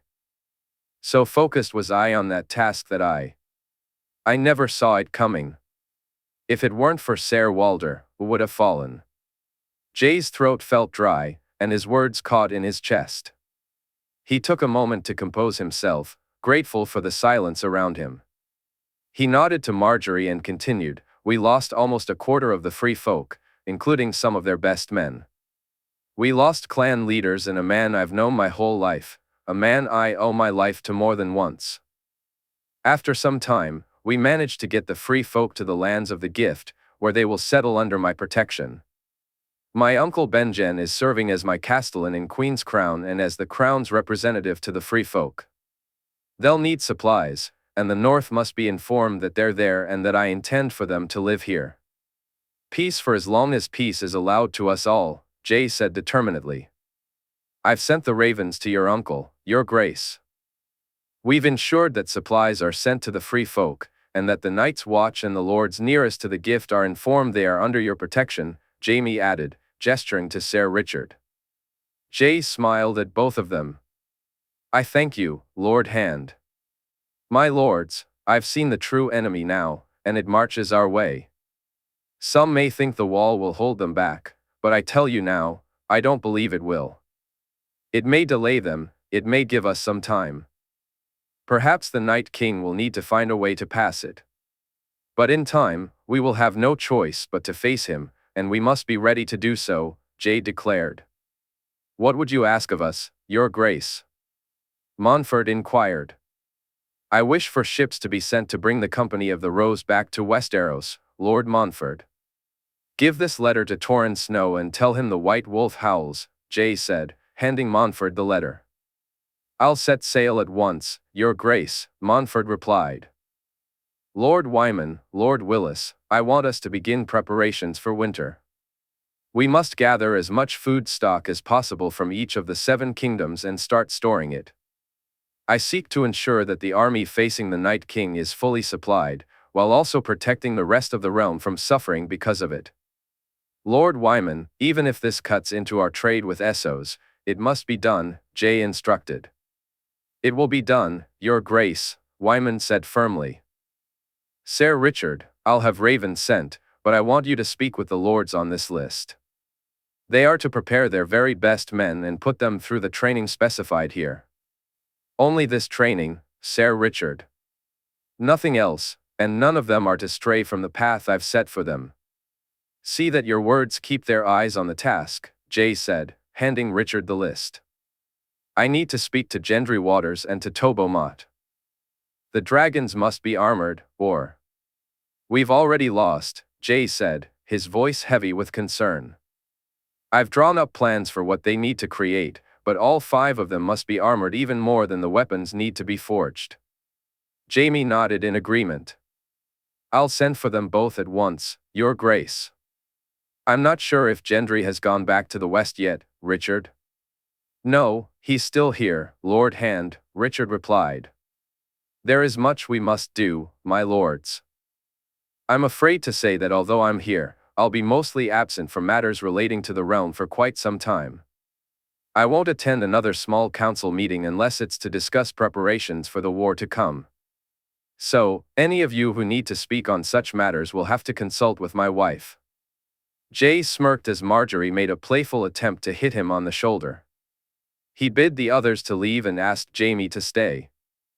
Nodding to Marjorie and Olenna, he whispered to his wife that he would join her later. Waiting until he was alone with Jaime seemed to stretch on longer than he had hoped, or perhaps it was just his imagination. Eventually, they were alone, and Jay turned to Jaime, choosing his words carefully. Walder, I never saw it coming, Jaime. One moment I was singing, and the next he was falling into the sea. I'm scared to look in the glass candles, I'm frightened of what I might see if I seek his body out." Jaime looked at him, puzzled. "Why? Did Oberyn not speak about Quentyn?" Jay asked, confusion etched on his face. He said he fell, along with some girl he was with," Jaime confirmed. He rose, Jaime. "After I broke the bridge and after Walder had fallen, the Night King simply walked to the water's edge, raised his hand, and they rose, they all rose." "Who?" Jaime asked, his brow furrowing. "Those who had fallen. I saw Quentyn, Ygritte, and others I had seen fall while we fought them off. I saw them lying dead on the ground, and then they rose again. How do we beat someone who can make our fallen rise again?" he asked, his voice nearly breaking. "We find a way, Jay." "You'll find a way," Jaime replied, though Jay nodded uncertainly, not entirely convinced. After reassuring Jaime that he was fine, Jay made his way from the small council chambers back to his room, stopping by Joyce to speak with her. She was already in bed, with Valyrian beside her, but she welcomed his visit with a smile as he took a seat next to her. "Do you want a story, Joy?" he asked softly. "I do," she replied with a grin. "Let me tell you about the giants that live beyond the wall and of a man whose heart was larger than the world, a man I was proud to call a friend," Jay began, recounting tales of Mag the Mighty, 1-1, and Walder Ayers, a true giant among men. In King's Landing, 299 AC, Olenna listened intently. Hearing the stories from Loras or Marjorie was one thing, but hearing them directly from Jay was something else entirely.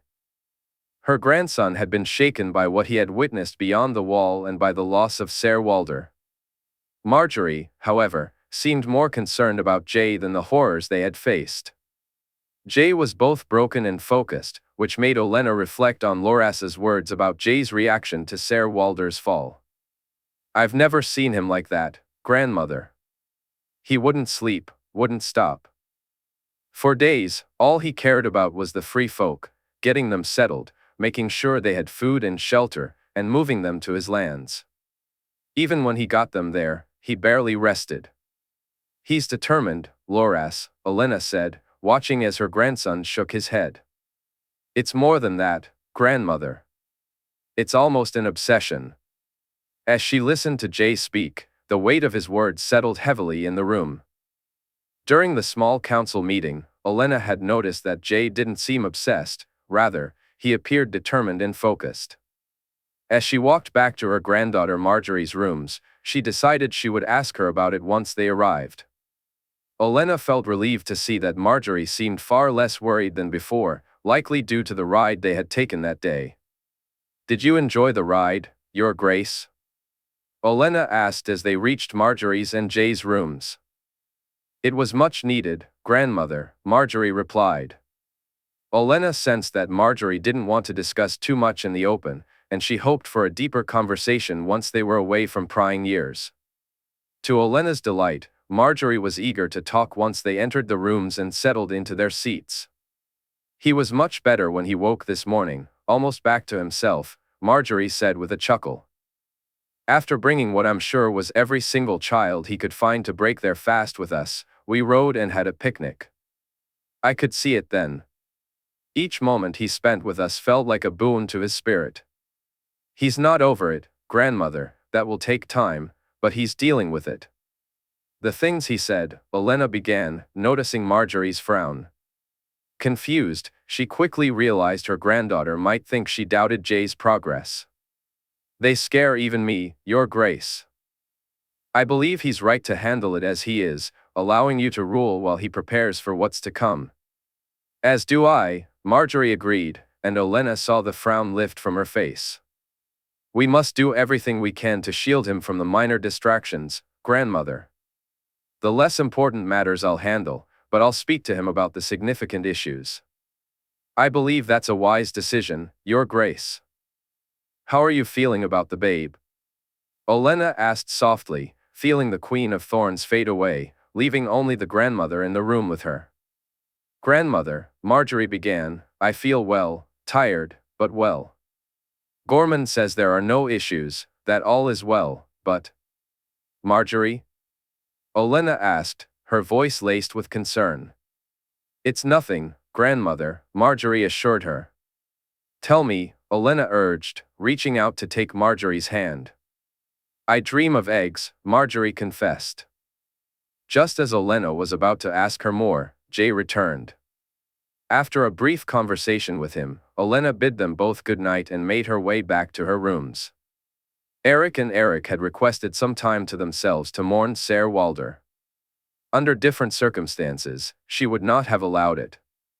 A few years ago, even the thought of such leniency would have roused her temper. But now, not only had she granted them the time they needed, she had encouraged them to take as long as they wished. In their absence, the men of the 100 stood guard, and Olenna felt a strange sense of unease walking among them. She was grateful when she spotted Loras waiting for her a short distance from Jay and Marjorie's rooms. Grandmother, can we speak? He asked, and she smiled, offering him her arm. Loras took it as they walked together toward her room. What's on your mind, Loras? She inquired. I want to talk to you about Eric, he said. What about him? I want you to release him from your service, grandmother, Loras stated. Olenna stopped, confused by his sudden request. Has he done something to you? Said something he shouldn't? She asked, a hint of anger in her voice. No, it's not that. We were discussing Ser Walder, you know they were kin. Loras explained, and Olenna nodded, resuming their walk. Something about Duncan the Tall? She guessed, and Loras smiled at the mention of the name. Eric, Brienne, and Walder, all of them are kin to Ser Duncan, grandmother. Walder told me that his grandmother, or great-grandmother, it doesn't matter, Loras continued, and Olenna chuckled at his enthusiasm. You wound me, grandson, she said, pretending to be annoyed. What? Grandmother, Loras replied reproachfully, realizing she was teasing him. They reached her door, and she invited him inside. Olenna pointed to the wine, watching as he poured her a glass before she settled into a seat by the fire, Loras joining her a moment later. Where was I? Yes. Walder's grandmother told him it was his destiny to guard Jay's back, just like Duncan. He was always meant to be a king's guard. When Prince Aemon revealed their connection, they both felt that bond, that calling, grandmother. Now that Walder has fallen, now that we've lost him. Loras said sadly. We need another, and there's no one better for it than a kinsman of Duncan the Tall, of Walder Allers. You want Eric to be a king's guard? She asked, disbelief in her voice. I wish to recommend him to Ser Barristan, and Eric desires your permission, grandmother. But I feel he'll pursue it even without your blessing, Loras replied. There was a time when such a proposal would have filled her with the urge to deny it, just for the sake of being contrary. Now, though, she could see the benefit. The thought of Eric standing by her granddaughter's side, by Jay's side, and by their babe's side was compelling. Perhaps this was an idea she should have come up with herself. The fact that her grandson had thought of it pleased her greatly. Olenna knew that while Loras was sentimental, he wasn't foolish when it came to martial skills, and Eric was very capable, as was his brother. If Ser Barristan and the king agree, then he has my blessing, she said, noticing Loras smile broadly. Thank you, grandmother, Loras replied. Are you well? She asked, observing him nod. I'm getting there, grandmother. I'm getting there. Meanwhile, in King's Landing, 299 AC, Gendry was working with his mentor. As much fun as it had ever been, their dynamic was now quite different. Gendry was his own boss now. While Tobo earned some coin from his smithy in the west, it was Gendry's smithy that truly thrived. Having the king's favor had helped him build a large customer base, especially being located in the west. Yet, it was the work with Valyrian steel that truly intrigued him, that excited him. So, when the word came that the king's armor needed to be redone, Gendry was the one who got the job, not Tobo. The same went for when the armor needed a piercing repaired. Gendry still wondered what had caused that damage. Not long after finishing that task, he had prepared to return to the west, eager to get back to his own shop. But once again, he found himself distracted by Valyrian steel. Tobo was melting down some items the king had given him, crafting spear tips, pike heads, and small daggers. Nothing grand, but it was intriguing work, and Gendry stayed until it was complete instead of leaving early. Working with dragonglass was interesting too, yet it didn't hold the same allure for him. Once the Valyrian steel was exhausted, Gendry made preparations to sail back to the west. But just then, a request from the king arrived, summoning both him and Tobo to the Red Keep. It wasn't merely a distraction, it was an order. Still, Gendry felt a surge of excitement as they were led to a large room and asked to wait for the king. The presence of wine, ale, and ice, along with some appetizing food laid out for them, made the wait more bearable. Master Gendry, Master Mott, forgive my tardiness, the king said as he entered the room, accompanied by two of his Kingsguard, his uncle, and some maesters. There is nothing to forgive, your grace, Gendry replied, as did Tobo. You're kind to say so, Gendry. Have you eaten or had something to drink? The king asked. They both nodded, and the king glanced at the maesters accompanying him. Gendry watched as they poured themselves mugs of ale over ice. His Grace asked you both here because he has a special project he wishes you to work on, one that will require your very best effort, Prince Aemon said. I need you to create armor fit for dragons, the king declared. Gendry almost laughed, glancing at Tobo, but then he saw the king's serious expression and realized he wasn't joking. Your Grace? Gendry asked, watching as the king took out some papers and gestured for him and Tobo to come closer. They rose from their seats and leaned over the drawings. What he saw amazed him. It wasn't armor the king wanted them to create, but chainmail of a type he had never imagined, let alone seen before. The king showed them more drawings, the sheer scope of the project overwhelming. Each dragon was enormous, with the king's being the largest of them all. They would need measurements, and as he studied the drawings, his heart raced with a sudden thought. You wish to use Valyrian steel, don't you, your grace? He asked, glancing at Tobo, who looked just as incredulous as the king. It must be Valyrian steel, 4-5 dragons. All of them must be armored accordingly, the king confirmed. Your grace, we don't have enough Valyrian steel to do that. We've used up everything we were given on the weapons you requested, Tobo said apologetically. About that, Prince Aemon interjected with a smirk. Gendry listened in stunned silence as the king began to elaborate. As he left the Red Keep, Gendry realized he wouldn't be heading back to the west for quite some time, perhaps not for over a year. It should have annoyed him or worried him, yet he felt a strange thrill instead. Only excitement coursed through him. He was to forge Valyrian steel, not merely melt it, though that would be part of the process. For the first time in ages, Valyrian steel was to be created again, and he, a bastard smith born in Flea Bottom, was to play a key role in making it happen. That alone was worth the sacrifice of staying away from home for a long time. Beyond the wall, in the year 299 AC, the Night King stood amid the remnants of battle. He had lost many thousands here, but it had been worth it. Even the loss of those he could have claimed for his own felt justifiable. Losing the living was not a concern, numbers were inconsequential, and he would have many more to join him when the true battles began. As he surveyed the bodies of those who would not rise again, a flicker of annoyance crossed his mind. This was not how it should be. Those who fell belonged to him, yet they had been stolen away, just as the magic had been. It was rightfully his by conquest, ever since he had shown those weaker than him what true strength and magic were like. And yet, he had gained nothing from his efforts. He had expended vast amounts of magic to see Valyria destroyed, yet the powers he had anticipated eluded him.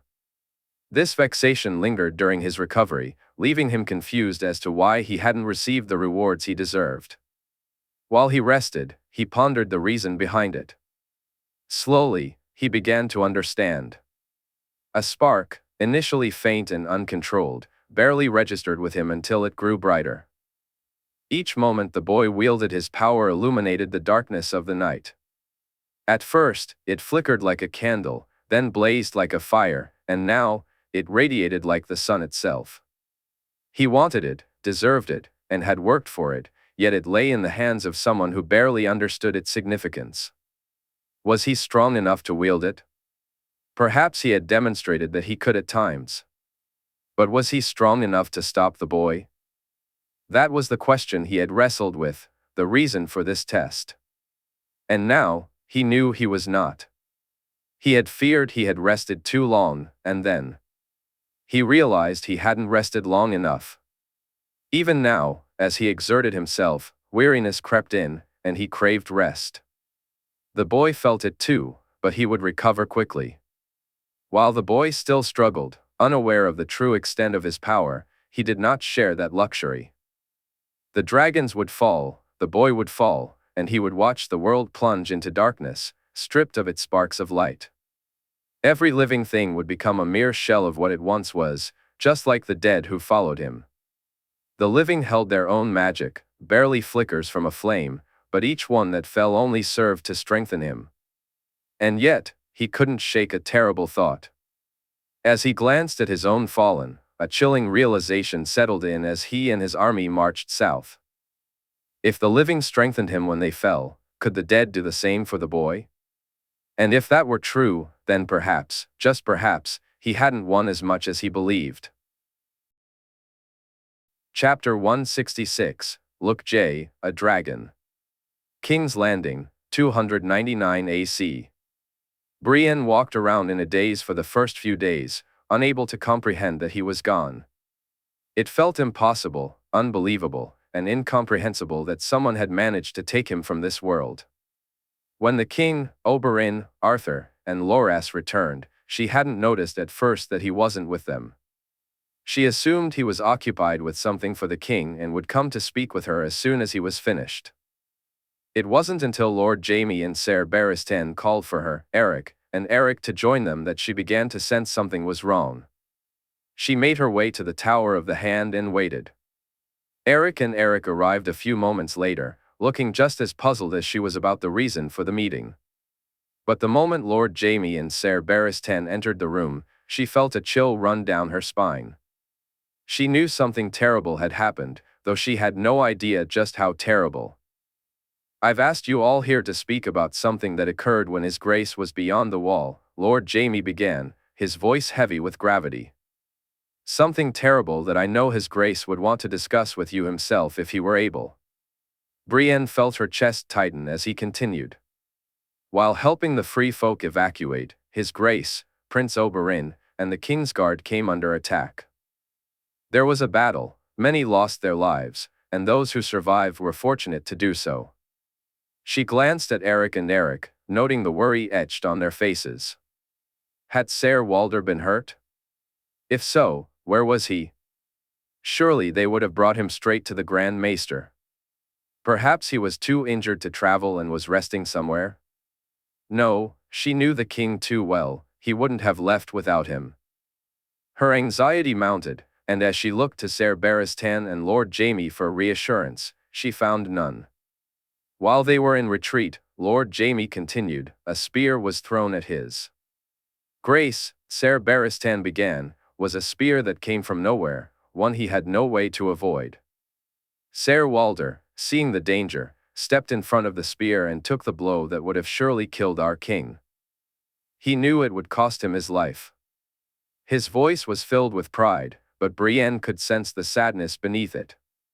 She felt herself shrink in her seat, her gaze flickering between Ser Barristan and Lord Jaime, hoping they were joking at her expense.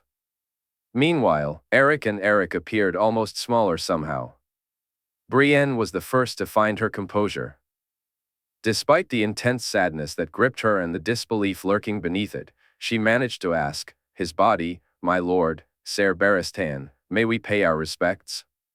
She was surprised at how emotionless her voice sounded, even though she felt anything but. When the attack came, His Grace, Prince Oberyn, and the Kingsguard were on a bridge. Ser Walder fell into the sea, and due to the weight of his armor. Lord Jaime explained. Brienne closed her eyes, struggling to keep her emotions in check. Anger bubbled within her at the thought that they had left him there, and she worried she might explode, saying things she would regret. "I know His Grace wishes to speak to you all," Ser Barristan continued. "However, his own efforts have taken much from him, and it will be some time before he is recovered enough to do so. We thought it best to tell you now." With that, Ser Barristan and Lord Jaime turned to leave the room. Once they were gone, it was Eric who first succumbed to his emotions. Brienne watched as the man, for the first time she could remember, grew angry. His shouts were filled with pain as he vowed to see those responsible dead. Eric moved to his brother, eventually calming him down, and Brienne realized that Eric's feelings mirrored her own. There was anger over the fact that Ser Walder was dead, how he had died, and the tragic reality that he would not receive the hero's burial he deserved. She felt a swell of pride for him. He was a Kingsguard, a man devoted to a true and noble king, and he had saved that king's life twice, once at the ultimate cost of his own. The sadness weighed heavily on her, for his loss was not just that of a mentor, a friend, and a kinsman, it was a daily ache for someone who had profoundly influenced her life. Walder was different, he was a knight who stood apart from the rest, and he had changed her simply by taking her under his wing. He had allowed her to be his squire when few knights would ever consider such a thing. He trained her, guided her, eased her worries and doubts, and spending time with him was a lesson in itself. He showed her how he viewed the world, how he understood knighthood, and the values that made a true knight. He had recognized those values in her, even when she struggled to see them in herself. "Come with me," Ser Walder said. "Where to, Ser?" "Just follow me. I'm to leave with the king and head north, but there is something I wish to do before I go." "As you say, Ser," she replied, following him through the Red Keep and out the double doors into the gardens. She kept close behind until he stopped and pointed to a small sapling that had begun to grow, its red leaves and white bark marking it for what it would one day become. "You know what they say about weirwoods, Brienne?" Walder asked softly, gazing at the sapling. "No, Ser. In the north, it's believed that weirwoods are the memory of the world. Once something is witnessed by one, it can never be forgotten. It's more true than anything written in a book or spoken in a tale, for it has been seen by the old gods themselves." "Kneel, Brienne of Tarth." "Ser?" she asked, looking at him as if he had lost his mind. Surely, he wasn't suggesting what she thought he was. "Kneel," Walder repeated firmly. She obeyed, watching as he drew his axe from his back, the Valyrian steel glistening in the sunlight as it. The light reflected off the blades as Walder spoke. "We of the North believe that an oath sworn in front of a weirwood is one that can never be broken. A truth spoken before one is eternal, and to utter a lie is to defame the old gods, with their punishment swift and severe. I share this so you understand that what I say next is true and good." "Ser?" Brienne asked, seeking clarity. "You are as much a true knight as any of them, Brienne. You are worthy of the title, and it is one of the proudest days of my life to name you as such. Brienne of Tarth, in the name of the warrior, I charge you to be brave." In the name of the Father, I charge you to be just. In the name of the Mother, I charge you to defend the young and the innocent. In the name of the Maiden, I charge you to protect all women. In the name of the Smith, I charge you to help those in need. In the name of the Crone, I charge you to offer counsel. In the name of the Stranger, I charge you to kill only when necessary. Arise, Ser Brienne of Tarth, a good and true knight of the realm. That night, and the next, Brienne lay in her room, tears streaming down her face. She mourned not only for Ser Walder but also for the future that felt so uncertain now. A few days passed before the king came to speak with her. During that time, she learned that Eric had been granted leave to join the king's guard, waiting for the king's own word before donning the white cloak that their kinsman had worn so well. The king had been resting for a few days, and while she had seen him laughing and jesting while riding with the queen and the children, she also noticed the same sadness in his eyes that mirrored her own when she gazed into the looking glass. Ser Brienne, the king said after she opened the door. She looked to see Ser Rabar with him today, along with the White Wolf, Ghost. Your Grace, forgive me. I didn't expect you, Brienne replied, her heart racing. She moved her clothing from the floor and the bed. There is nothing to forgive, Ser. I had hoped to speak to you before now, but I understand, Your Grace. She prepared a seat for him and settled into her own chair, which she rarely used because one of its legs was a bit wobbly. Brienne offered the king some refreshments, but he declined, choosing instead to sit quietly for a moment, as if searching for the right words. You'd think after having some time to think on this, I would have prepared better, the king said with a half-hearted chuckle. The truth is, it's not a conversation I feel I'll excel at, so forgive me in advance, Ser Brienne. I knew Ser Walder all my life, you know. Many years ago, when everyone thought he was lost and named him Hodder, I knew him then. But I truly didn't get to know him until I returned to Winterfell and saw him become the man he was always meant to be. Brienne nodded. Walder had shared some of his story with her during their many conversations about how he ended up in the king's service. Despite knowing he'd never think that way, I sometimes wish I hadn't gone to Winterfell, that I'd stayed in the West and we'd never met again. Despite knowing that the life he lived was one he hated, and that if he were here today, he'd tell me I was being a fool, I can't help but think that. I think that 6 years as Ser Walder Allers was too short a time, that he deserved far more, far more. The king's voice trailed off. Brienne stood up and grabbed the nearest jug of water from her bedside, pouring a mug and handing it to the king. She watched him drink, trying not to notice as he brushed his hand over his eyes, tears threatening to spill. I have lost far too many people to be here today, Ser Brienne, far too many. There are times when I doubt I was worth even one of their lives. Were it not for Ser Walder, who would have fallen in the Riverland 6 years ago. Without Ser Walder, who would have fallen a little over a moon ago. What I owe him can never be repaid, and how much I miss him is beyond words. Perhaps one day, I will find a way to express it, the king said. I feel the same, Your Grace, Brienne replied. But I know how much he thought of you, how honored he was to serve you. If he had a choice in how he went, it would have been to protect you, to save your life. That would have been his choice. Ser Walder was a wise and good man, Ser Brienne. Knighthood reflects that. To that end, I have an offer for you. As you know, Ser Eric has been recommended to join the King's Guard, with both Ser Loras and Ser Barristan supporting his name. He is a good and true man, like his brother and you, a man who shares blood with a knight we should all be proud of, the king explained, looking at her. Ser Duncan, she said with a smile, but the king shook his head. Ser Walder, he corrected, and Brienne felt a lump in her throat. I have people I care about, Ser Brienne. They mean the world to me. One of them is, as you well know, Lady Joy. I wish for you to swear yourself to her, to guard her back as if it were my own. I cannot name you to the King's Guard, but I can offer you the next best thing, a charter to be the first of a new order, the Knights of the White Wolf. An order dedicated to protecting those who may not have royal blood, but in my eyes, are just as worthy, the king said. Your Grace, Brienne said, shocked. I can think of no one who would serve this order better than you, Sir Brienne. I'll give you time to consider it, the king added, rising to his feet. There is no need, Your Grace. I accept humbly, she said with a smile. Thank you, Sir Brienne. I would ask you to be on the lookout for others to serve alongside you and to speak to Sir Richard Lonmouth about your cloak and armor, the king instructed.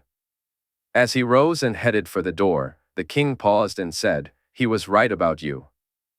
I hope you know that. The journey to Queen's Crown hadn't taken them long. While a few had settled near Eastwatch, most had chosen to move along with Mance and the others. Along the way, some clans drifted off, seeking their own lands instead of remaining part of the larger group. This decision stemmed from the independence of the clans and concerns about the food situation. They felt that too many people together would deplete their resources. However, most stuck with the larger group, having seen what happened in Hardhome. The events there served as a strong reminder of the dangers of isolation. Some still feared they wouldn't be welcomed in these new lands, despite Jay's reassurances. This apprehension was rooted in their history with the Night's Watch. As they drew closer to Queen's Crown, unease spread among some members of the group. When the Night's Watch rode out to meet them, Ben-Jen sensed trouble looming. Do you think they'll attack? Val asked, glancing at the large group of men approaching. If they want to bring my nephew's wrath upon them, then perhaps. But even my former brothers aren't that foolish, Ben-Jen replied. They won't attack, Mance chimed in, a small smirk playing on his lips. How can you be so sure, Mance? Tormund questioned. As Ben-Jen says, Jay would end them if they do, Mance answered, and Ben-Jen felt a smile tug at his lips. It was reassuring to hear Mance express such faith in his nephew, a trust that Jay had earned through his actions. Before long, the riders reached them, and Ben-Jen saw that Jaehaerys himself was leading the group, accompanied by Stannis and several of the men he had brought along. He was happy to name his brothers, including the half-hand, as part of their group. He didn't need to look at the free folk to see that the half-hand wasn't welcome here. Still, he knew they wouldn't be the ones to start any trouble. They had too much to lose if they did. No, it would be the Night's Watch or the Northern Lords who would break Jay's peace, not his people. Ben-Jen, Jaehaerys said as he approached. Ben-Jen noticed the angry expressions on both the half-hand and Jaehaerys as they looked at Mance. Jaehaerys, it's good to see you. What brings you here? Ben-Jen asked. Quentyn Martell and some deserters, Ben-Jen. They killed some of my men when they slipped through the gates. His Grace said he would seek them out, but we've heard no word. I wanted to see if they were among your group, Jaehaerys explained. They're dead, Jaehaerys. Each of them, Ben-Jen replied, and Jaehaerys looked at him curiously. You know this for certain, Ben-Jen? Jaehaerys asked. I do. Quentyn and a few others turned on the rest when they reached Craster's. The worst of them tried to assault Craster's wives and killed him in the process.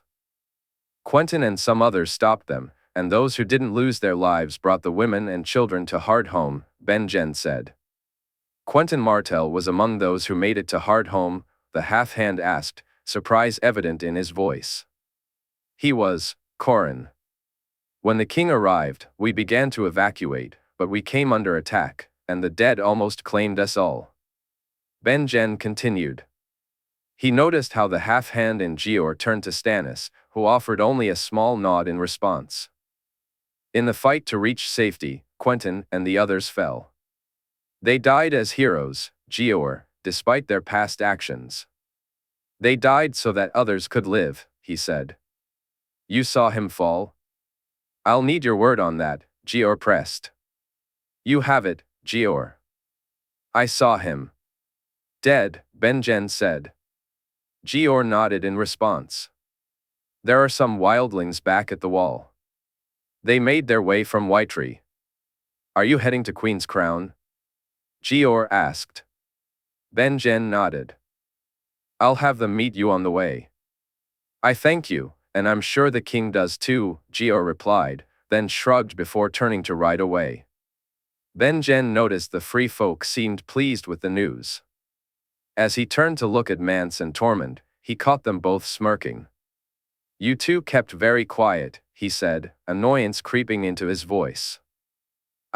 Jay told us you were his representative, Benjen. We just let you do the talking, Mance said, prompting a loud laugh from Tormund as they turned to walk back to the others. Funny fellows, the both of you, Benjen remarked, spotting Val trying to stifle her laughter. A couple of days later, they met with the people Gior had sent to meet them.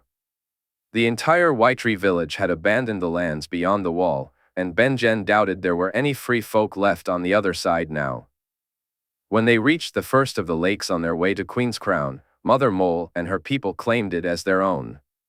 More departed as they reached the river and the forest. By the time they arrived at Queen's Crown, they had perhaps half the number that had set out from Eastwatch, far more than he thought the village could sustain. Yet when he saw it, along with the tower, he was stunned, as were Mance and the others. The buildings were firm and sturdy, and apart from some of the roofs, they were almost habitable. The tower was even more impressive, so he, Val, Mance, Dalla, and their babe, along with some other families, decided to take that for themselves. Tormund claimed one of the largest buildings, and within a few days, he had fixed the roof and started helping others do the same for the other structures. By the end of the first 2 weeks of being there, most people had a stone home to live in, something they greatly appreciated as the nights grew colder. True, it was. It was a tight squeeze for everyone, but each person had more space than their tents had provided. Some even had more room than they'd ever known, and they had begun to build additional structures, though these would be wooden rather than stone. They had been there for less than a moon when the first shipment arrived. Benjen had just risen and was gazing out the window of the tower, which served as his and Val's room, when he spotted them approaching. Val, you need to get up, he said, shaking her shoulder gently. Val groaned in response, mumbling something about not wanting to. Val, men are arriving with supplies. I think Jay sent them, he said, raising his voice slightly. I'm up, you annoying spoilsport, she replied grumpily. He tried to suppress a laugh, not wanting to stare as she reached for her clothes, her naked form drawing his gaze as it always did. While she dressed, he hurried downstairs and found Mance already dressed and stepping out of his and Dalla's rooms. Soon, he, Val, Mance, and Tormund, who had gotten drunk the night before and stayed in the tower, all made their way to meet the men riding toward them. Benjen was stunned by the number of carts. Mance looked at him, shaking his head in disbelief. Lord Benjen Stark, a tall man asked. Benjen looked at him closely and saw the red apple of House Fossaway on the man's sigil. I'm Benjen Stark, he replied, stepping forward. Ser Edward Fossaway, Lord Benjen, here on behalf of His Grace and the Master of Coin, Lord Willis Tyrell. I have supplies to leave with you, to be distributed as you see fit. We left some at the camp near Eastwatch, but most we brought straight here at His Grace's request, Ser Edward explained. I thank you, Ser Edward. We'll ensure they're taken off your hands, Benjen said, glancing at Mance and Tormund. The two men, along with Val, quickly moved to gather others to help with the task. I had heard this place was a ruin, my lord, deserted, Ser Edward remarked as he dismounted. Benjen sat atop his horse, his eyes surveying the tower and the surrounding village. It was my nephew, His Grace, who saw it repaired, he said, glancing at Ser Edward, who smiled in response. A good man, the king, Ser Edward remarked. I only met him once, but even then, you could sense it about him. You met him, Ser? Benjen asked, curiosity piqued. At the tourney of Highgarden. He left us all in the dust on that horse of his. Like a bloody centaur, he was. Ser Edward laughed heartily. Benjen offered him some ale, but Ser Edward declined, though he did agree for his men to stay the night and enjoy a free folk feast. "That's something I'll enjoy telling people I've been to," he added with a grin. After ensuring that Ser Edward and his men were comfortable, Ben-Jen made his way to Mance and the others. He spotted the smiling faces of Val and Tormund long before he reached them. "You have to see this," Val exclaimed, her excitement palpable. Ben-Jen moved toward the cart, curious about what had her so animated. What he saw made his heart race: spears tipped with dragonglass, box upon box of dragonglass arrowheads, and axe heads. There were bows of a quality the free folk could hardly replicate, along with tools, steel tools, and some steel weapons, though he surmised those were mainly for hunting rather than combat. In one of the other carts, he noticed blankets and furs, but it was the food and ale that he knew would be most appreciated. There were numerous cartloads filled with flour, grain, fruit, and what appeared to be seeds for crops. Ben-Jen couldn't estimate how long the supplies would last, but he knew they would need to divide them and send part to some of the other clans. He glanced over at Mance and noticed the man standing a little taller, a little straighter. Ben-Jen recalled the many nights they had spent in the large room of the tower, discussing his faith in Jae. At first, he had worried he was leading his people astray, but then, when Ben-Jen first met Jae, he knew he was right to believe in him, and this only reinforced that belief. A moon later, they received another shipment of supplies, followed by a visit from Ned, the Great John, and Lord Karstark shortly after. Ned was completely amazed by the changes in Queen's Crown, and when Ben-Jen explained how it had come to be, his astonishment grew even more. "He sang it into being?" Ned asked, looking at him as if he were joking. "He told us so when he was at Hardhome, Ned. While he was there, I saw him sing a bridge that spanned from Hardhome to Skane. He sang it, and where once there was nothing, suddenly there was a bridge. I even saw him sing away a section of it as if it were nothing," Ben-Jen replied. "This was when Walder fell?" Ned asked. You heard. We received a raven from Lord Jaime. He said he saved Jay's life, and that without him, it would have been Jay who fell," Ned said, worry etched on his face. "He did, a true Kingsguard, Ned. Jay took it hard, very hard, but he was a little better when he left," Ben-Jen said, noticing the curious look on Ned's face. "The free folk, Ben-Jen. Can I trust them?" his brother asked. "We know what's coming for us, brother, better than anyone. It's not us you need to worry about," Ben-Jen replied firmly. "Us?" Ned asked, his curiosity piqued. "My wife is one of them, my good brother is one of them, as is my good sister. By the gods, I'm one of them too, Ned. I'm happy, truly happy for the first time in my life. But I'm also terrified by what's coming our way. We need to be ready, you, the North, the free folk. We need to be prepared because he is coming, brother, and the storm comes with him. Thank the old gods we've got a dragon to lead us through the storm, then," Ned said. "And a wolf to call us to arms," Ben-Jen added with a chuckle. "Now come, the Great John may very well. Well, you may be half a free folk man yourself, and Karstark might have a stick up his arse, but my wife and I want you to smile tonight, brother. We're celebrating," Ben-Jen said with a laugh. "Celebrating what?" Ned asked, puzzled. "Being alive," Ben-Jen replied firmly, slapping Ned on the back as they walked toward the tower. In King's Landing, 299 AC, Joy had been so worried about him when he returned. She had feared she wouldn't be allowed to see him, just like last time.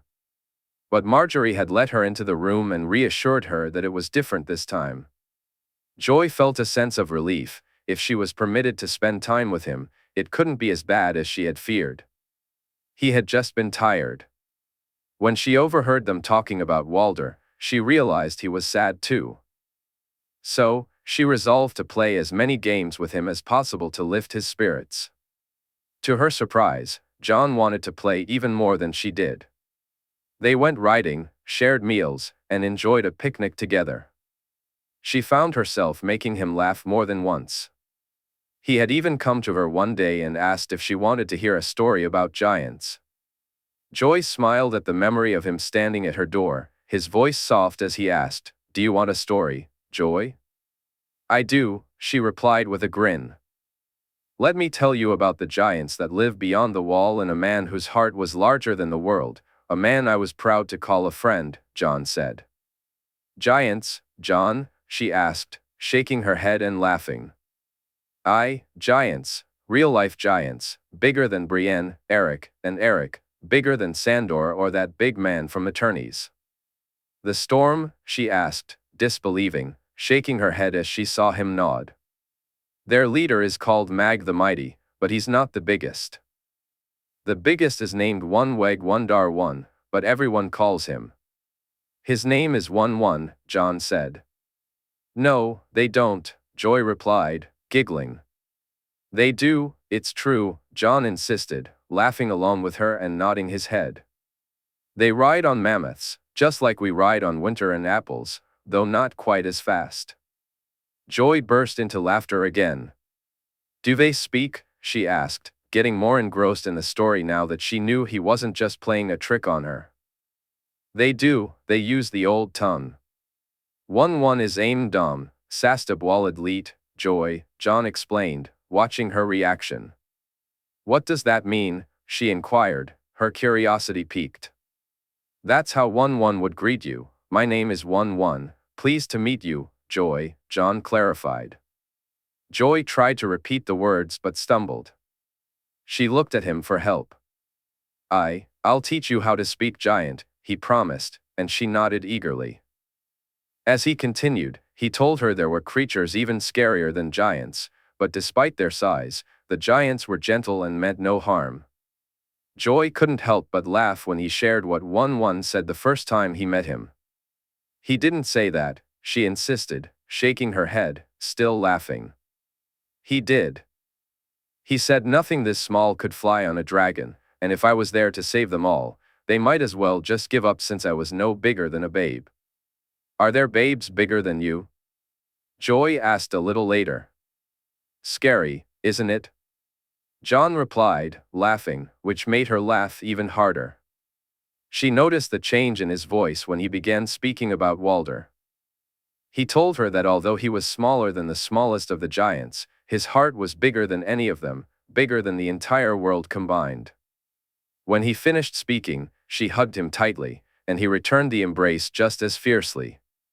Then Jon promised her, "One day, I'll take you to see the giants, and when I do, you'll be able to speak to them." Over the next few weeks, Joy did her best to be there for him whenever she sensed he felt sad, which she knew he sometimes did. But mostly, he was happy. As the days drew closer to her name day, both Joy and Jon found themselves filled with excitement. Just a few days before the celebration, her father and Asher arrived, and Joy met them at the docks with her new sworn shield by her side. It was a surprise to her that she needed a guard, and even more surprising that it was Ser Brienne who would protect her. Jon had insisted it was time she had someone to watch over her, just as he had Arthur and the rest of the King's Guard. When she tried to argue, Jon pointed out that if he needed a guard, so did she. Deep down, she knew he was right, but she worried that while Brienne was nice, she might try to stop Joy from doing the things she loved. Fortunately, Brienne didn't interfere too much, though occasionally she would say Joy couldn't do certain things. Joy would always agree, knowing it was for her own good. When her father learned about Brienne being assigned to her, he looked rather perplexed, and Joy began to worry that perhaps it wasn't customary for someone of her status to have a guard like Jon did. However, Asher quickly reassured her, explaining that her father was simply delighted that Jon had arranged it for her. Today was her name day, and Joy could hardly contain her excitement.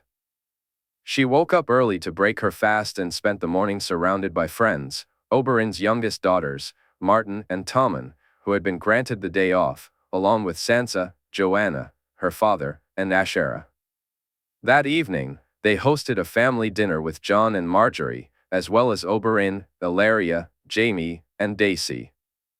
Even Jon's aunt and uncle attended, and aside from Tyrion, Aunt Jenna, Jon's Aunt Dany, and Cregan, who was all the way in the north, everyone she wished for was there, including Balon.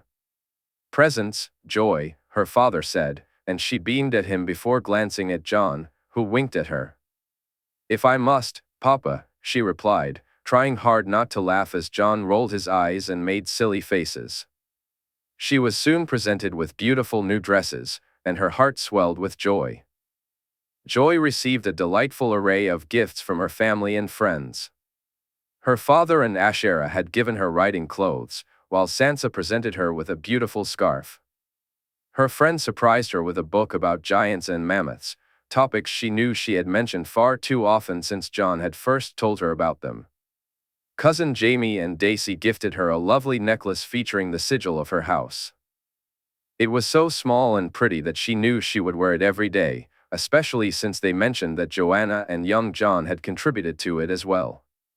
When it was time for her present from Jon and Marjorie, her excitement grew, even though she would only receive part of it today. The saddle was exactly as she had imagined it, not just from her dreams, but also from the drawings she had seen. She realized that Jon had intentionally left the drawing out for her to find, hoping she would see it. Now, seeing the completed saddle, she thought it was even more beautiful. "Will we?" she asked, turning to both of them after she had thanked them. She noticed Marjorie laugh as she glanced at Jon. "We'll go riding with your new saddle. But in a few days, remember we have something else planned for tomorrow," Jon replied, and her excitement soared even higher.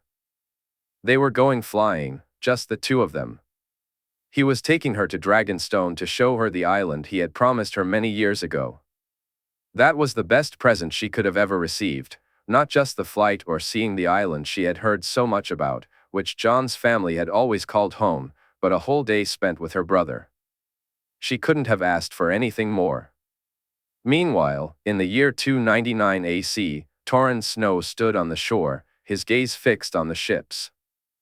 There were so many that not all could dock, most had to drop anchor a little way offshore.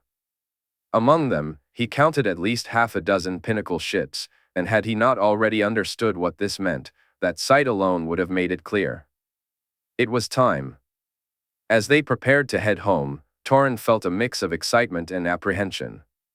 The thought of returning to the north thrilled him, but it also weighed heavily on his mind.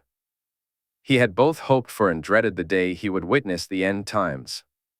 "Brandon, ride back to the camp and have the men make ready. The White Wolf calls, and the company will answer." "We're going home?" Brandon asked, his voice filled with excitement. "We're going home," Torrhen replied. He glanced up at the sails, where the three-headed dragon flew high and proud, and he couldn't help but smile. They had forgotten this detail over time, or perhaps Brandon Snow had chosen to focus solely on the White Wolf aspect of the prophecy. It had never occurred to Torrhen that the White Wolf could also be a white dragon. Even when Melisandre had spoken those words, he hadn't fully grasped their meaning until he read the letter and saw it written down. It had to be this way. The Song of Ice and Fire was meant to be sung, and it could only be performed by someone who embodied both a dragon and a wolf. He watched as a figure walked down the gangplank, silver hair marking him as something he was not. Montfort Valyrian may have looked like a dragon, and there might have been dragon blood in his veins, but he was a seahorse, destined for the waters, not the skies. Torrhen nodded to him and noticed the man's smile, more one of relief than joy, but a smile nonetheless. "Torrhen Snow?" Montfort asked. "Lord Montfort Valyrian," Torrhen replied, and the man nodded in acknowledgement. "I've brought word from my king, a letter and a message," Montfort said, handing him the letter. "And the message?" Torrhen inquired. "The White Wolf howls, Torrhen. He calls you to arms. Will you answer his call?" Montfort's voice carried a hint of worry and doubt. "Gladly," Torrhen said, and he saw a genuine smile light up Montfort's face now. He escorted the lord and his guards to where their horses awaited, and they rode on to the barracks. Montfort and his men were offered refreshments while Torrhen opened the letter to read it. Afterward, he made his way to the large dining hall where they took their meals. Brandon, Artos, and Hugo were already standing at the front of the room, and Torrin joined them. Almost the entire company of the Rose had gathered, with only the guards at the main gate and those watching over Montfort and his men absent. The room was packed tightly, and the doors were flung open, allowing men to stand in the halls and corridors nearby to hear what he was about to say. "The White Wolf has called," Torrin announced, his voice ringing out over the cheers that followed. "I have it here in his own words." He held up the letter for everyone to see, with some men leaning on others just to catch a glimpse of it in his hand. The eager expressions on their faces fueled his determination as he began to read aloud. "To the company of the Rose. For almost 300 years, you have waited, knowing that this day would come. The call to return home would one day be sent out, and the years spent in exile would prove to be for the reasons you all believed. Brandon Snow may have left the North, but the North never left him, nor did it abandon the company of the Rose. The North still thinks of you as its sons. I, too, left the North, my friends. I, too, was sent on a journey where I began as a lost pup, grew to be a cub, and ultimately became a part of both my houses. I am the White Wolf, the Winter Dragon, the prince that was promised, and the Song of Ice and Fire. I have seen the true enemy and faced the army he commands. I've lost good men to him, men of the true North, and a man who gave his life so that I could make this call. The day is upon us, the war is soon to be fought, and that war will need good men and true. It will need sons of the North, and it will need the company of the Rose.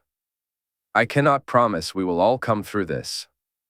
I fear, before it's done, we will see far too many of those we love fall. But what I can promise you is this: together, we will be victorious. Together, we will defeat the Night King and his army. Together, we will bring the dawn. The White Wolf calls on the true sons of the North to come home, for he needs each and every one of you by his side. Come home and fulfill the oath that Brandon Snow swore to his brother and to the North. Jaehaerys Targaryen, son of the North, the West, and Dorne, son of the Dragon and the Wolf." Looking around the room, he could see the impact of his words. The nods and the knowing glances directed his way were unmistakable as they awaited him to sound the call. He turned to Brandon, Artos, and Hugo, and together, they began to howl. The rest of the company soon joined in. He hoped the White Wolf could hear them answering the call. He hoped the Night King and his army of the dead heard it too, and that it sent shivers down their cold, lifeless spines. The company of the Rose was no longer a band of exiles, their place was no longer in Essos.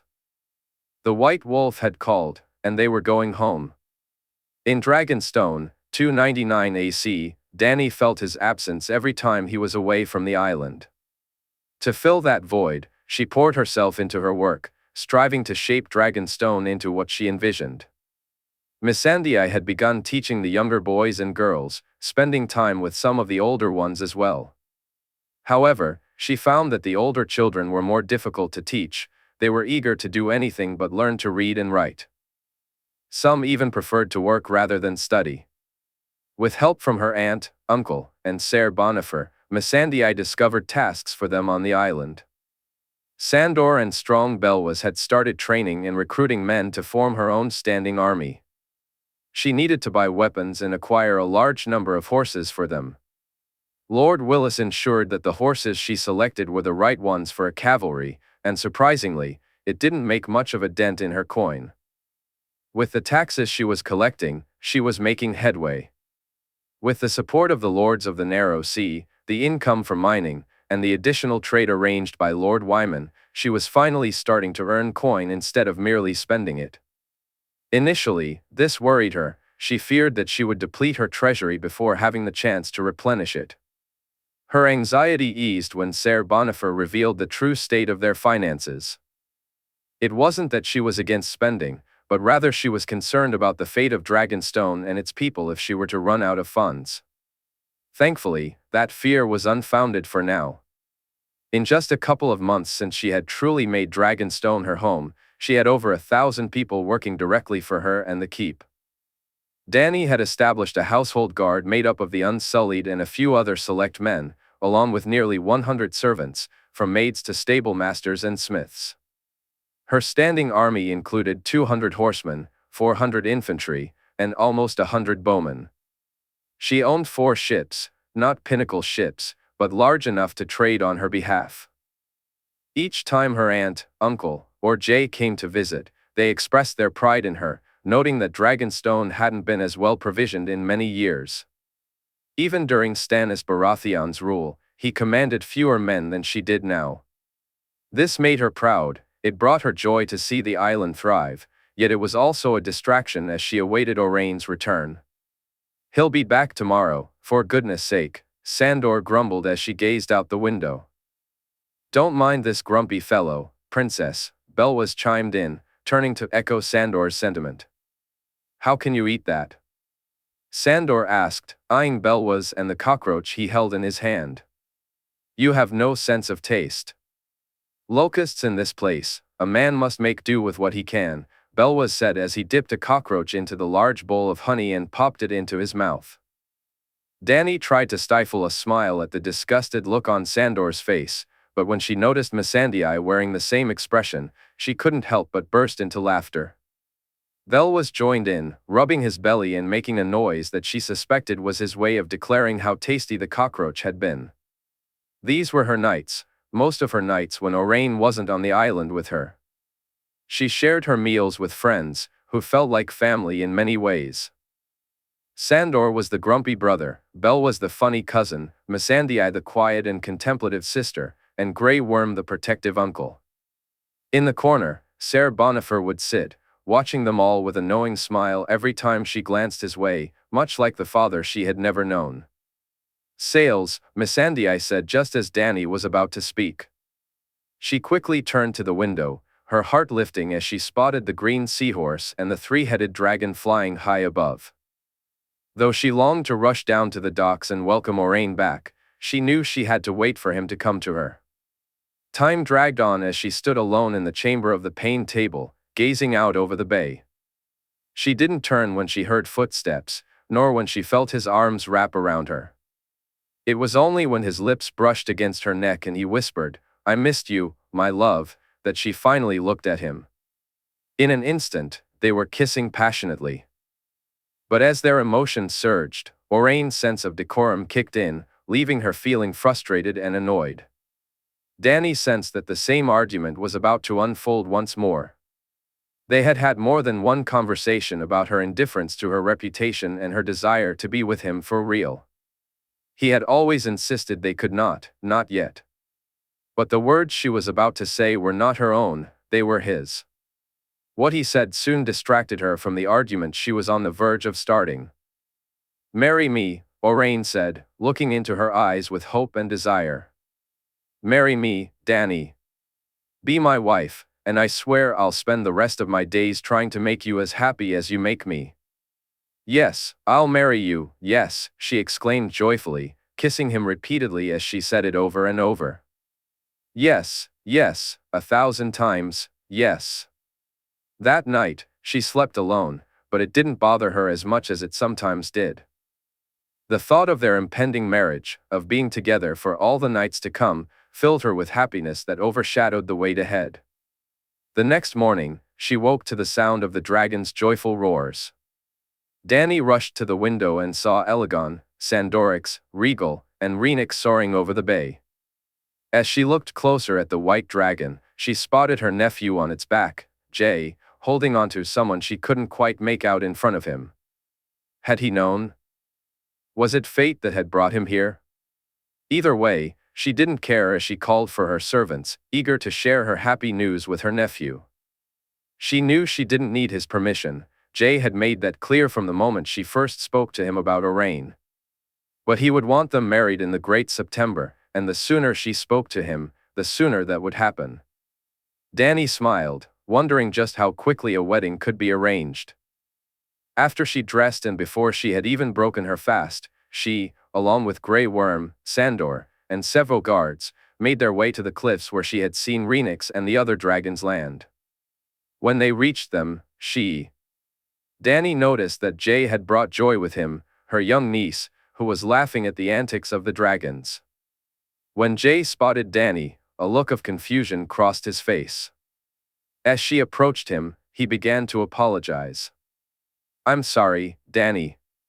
There's nothing wrong. It was Joy's name day yesterday, and I've been promising her a trip to Dragonstone for years," he explained. Dany shook her head, signaling that his visit hadn't worried her at all. "I'm glad you came, Jae. There's something I need to talk to you about," she said. He nodded and turned to Joy, speaking to her for a moment before following Dany as she moved closer to the dragons. "Dany?" he asked when he saw her nervously stroking Elegon's back, the weight of her news making it hard to find the words. "Orain has asked me to be his wife," she said softly.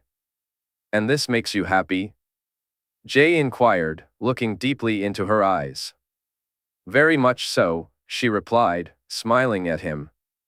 "Dany, I'm truly happy for you. We need to make arrangements, send out invitations, plan a tourney, the Great September. I'll speak to Marjorie when I get." He rushed through his words. She grabbed her nephew and hugged him tightly, his excited chatter coming to a stop. What mattered most to her was that he wished for her happiness. "I want to do it soon, Jae. I don't care about the invitations or the tourney. All I want is for my family to be there, but I wish to do it soon," she said, looking earnestly at him. "Then we'll do it soon. Let's arrange it for some time in the next moon. Anyone who can come will come, and those who cannot, so be it," Jae assured her. Dany kissed his cheek, relieved that he had agreed with her and hadn't tried to argue. "I'll send a raven to Tyrion," she said, and he nodded. He looked at her, his hands gently cradling her cheeks as he asked again if this was truly what she wished for. "More than anything I've ever wanted, Jae," she replied happily. It was King's Landing, 299/300 AC. Jaehaerys Targaryen had spent his days riding with Joy, cherishing moments with Marjorie, sparring with Tommen and Martin, and lying in the grass, watching the weirwood sapling grow larger. He would softly speak to the tree, telling the gods that wherever Walder was now, he better be in the embrace of his family, for no man deserved it more. Unlike the Ironborn, Jae didn't believe that when you fell, you ended up feasting in the drowned gods' halls. He held on to the belief that when you died, you would reunite with those you loved, spending time with them and sharing the words left unspoken during life. He prayed to the old gods that Walder was with Nan and his mother, with Duncan the Tall, Gwynis, Jenny, and Prince Duncan. It was in these thoughts that he found a way to accept his loss, not to forget it or to forgive the thing that had taken Walder from this world, but to accept it nonetheless. Once he had come to terms with it, he listened as Loras and then Barristan informed him that Eric wished to take his kinsman's place. "Are you sure he's skilled enough, Ser Barristan?" Jae asked. "He is, Your Grace. If there were another man in the north I could think of, I might suggest him. But since it's one of Walder's kinsmen seeking to replace him, I can find no reason to turn him down. No one is better suited for the role than he is." "If you believe it's right, Lord Commander, then you have my blessing," Jae said. The ceremony was held in White Sword Tower, where Jae was present but exchanged only a few words with Eric. There was no need for lengthy conversation about the man. He wasn't there to glorify Walder or speak highly of his deeds. Eric knew Walder better than most. He had a personal connection with him that perhaps even Jaehaerys didn't share. So, Eric simply wished him well and expressed his pride in having him as one of his 7. While the oaths were being sworn, Eric quietly slipped away to look at the white book. Ser Walder Allers, Kingsguard to His Grace King Jaehaerys Targaryen, the third of his name, 293 to 299 AC, winner of the Grand Melee at the Tourney of Highgarden, 295 AC, knighted by Lord Jaime Lannister in 294 AC for great valor and courage when he saved his grace's life from assassins who wished to see him dead. Despite being outnumbered and losing his fellow guard, Allers Hill, Walder fought off the attackers alone, sustaining injuries in the process. Even with the loss of blood and several arrows lodged in his chest and shoulder, he remained by the king's side until help arrived. Were it not for him, a king would have fallen that day. Upon his knighting, Walder adopted the name of his fallen comrade, Allers Snow, and from that day forward, he was known as Ser Walder Allers. For the next 5 years, he stood by the king's side, traveling with him beyond the wall, offering both his counsel and his axe. When his grace decided to allow the free folk to pass the wall, Ser Walder, along with Ser Arthur Dane, Ser Loras Tyrell, all of the Kingsguard, and Prince Oberyn Martell, journeyed with the king to seal the accord. It was during this time that Ser Walder demonstrated his unparalleled valor. He fought alongside his brothers, Prince Oberyn, and the king himself when the free folk came under attack by the Night King, his army of the dead, and his legions of others. In the heat of battle, Ser Walder was one of only 2 men who managed to take down another, a feat rarely spoken of, even in the tales of the Age of Heroes. When the need for retreat became unavoidable, Ser Walder fought bravely and valiantly, ensuring the king's safety. It was during this retreat that he made the ultimate sacrifice, one that every member of the Kingsguard must be prepared for, but only the truest among us would have the courage to fulfill. A spear was aimed at the king, destined to strike true and end his life, if not for Ser Walder, who took the blow himself. He fell, yet in doing so, he ensured that his king lived to fight another day, that his brothers lived to fight another day, and that the free folk lived to fight another day. Throughout the history of our great order, there have been men who fell beside their kings. Some sacrificed their lives so that their kings could survive, while others died fighting alongside their kings and brothers. Men like Aemon the Dragon Knight and Duncan the Tall, whom Ser Walder counted as kin, as well as Ser Oswell Went and Ser Gerald Hightower, who served King Jaehaerys long before Walder's own service began. Ser Walder deserves to be remembered and honored alongside such men. As his Lord Commander, Ser Barristan Selmy was proud to call him my brother.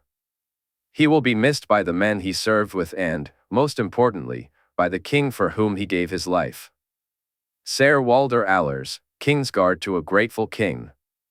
As he read those words, tears fell from his eyes, and he was grateful for the time to wipe them away before Ser Barristan and the others arrived. He nodded to the Lord Commander when he noticed what he was reading, hoping it would suffice as a thank you for the words he had penned. Later that day, he sought out Ser Brienne, who Walder had named as a knight before they ventured beyond the wall, though it wasn't the naming itself that surprised him, but the timing of it. Jay wondered if Walder had an inkling of what was to come. After she agreed to become Joy's sworn shield, he returned to his bed content. Marjorie was already asleep when he arrived, so he kissed her cheek and settled in for a night without dreams. Over the following weeks, he made sure that the letters and messages Ser Richard and his men had sent to the lords were being followed. He checked in with his sister more than once, ensuring she was well and that her wound hadn't caused any long-term effects. He kept himself busy but also found ways to lift his spirits, none more so than taking Joy to Dragonstone and spending the day with her. On the flight back, he felt something, more accurately, Rhaenys felt it.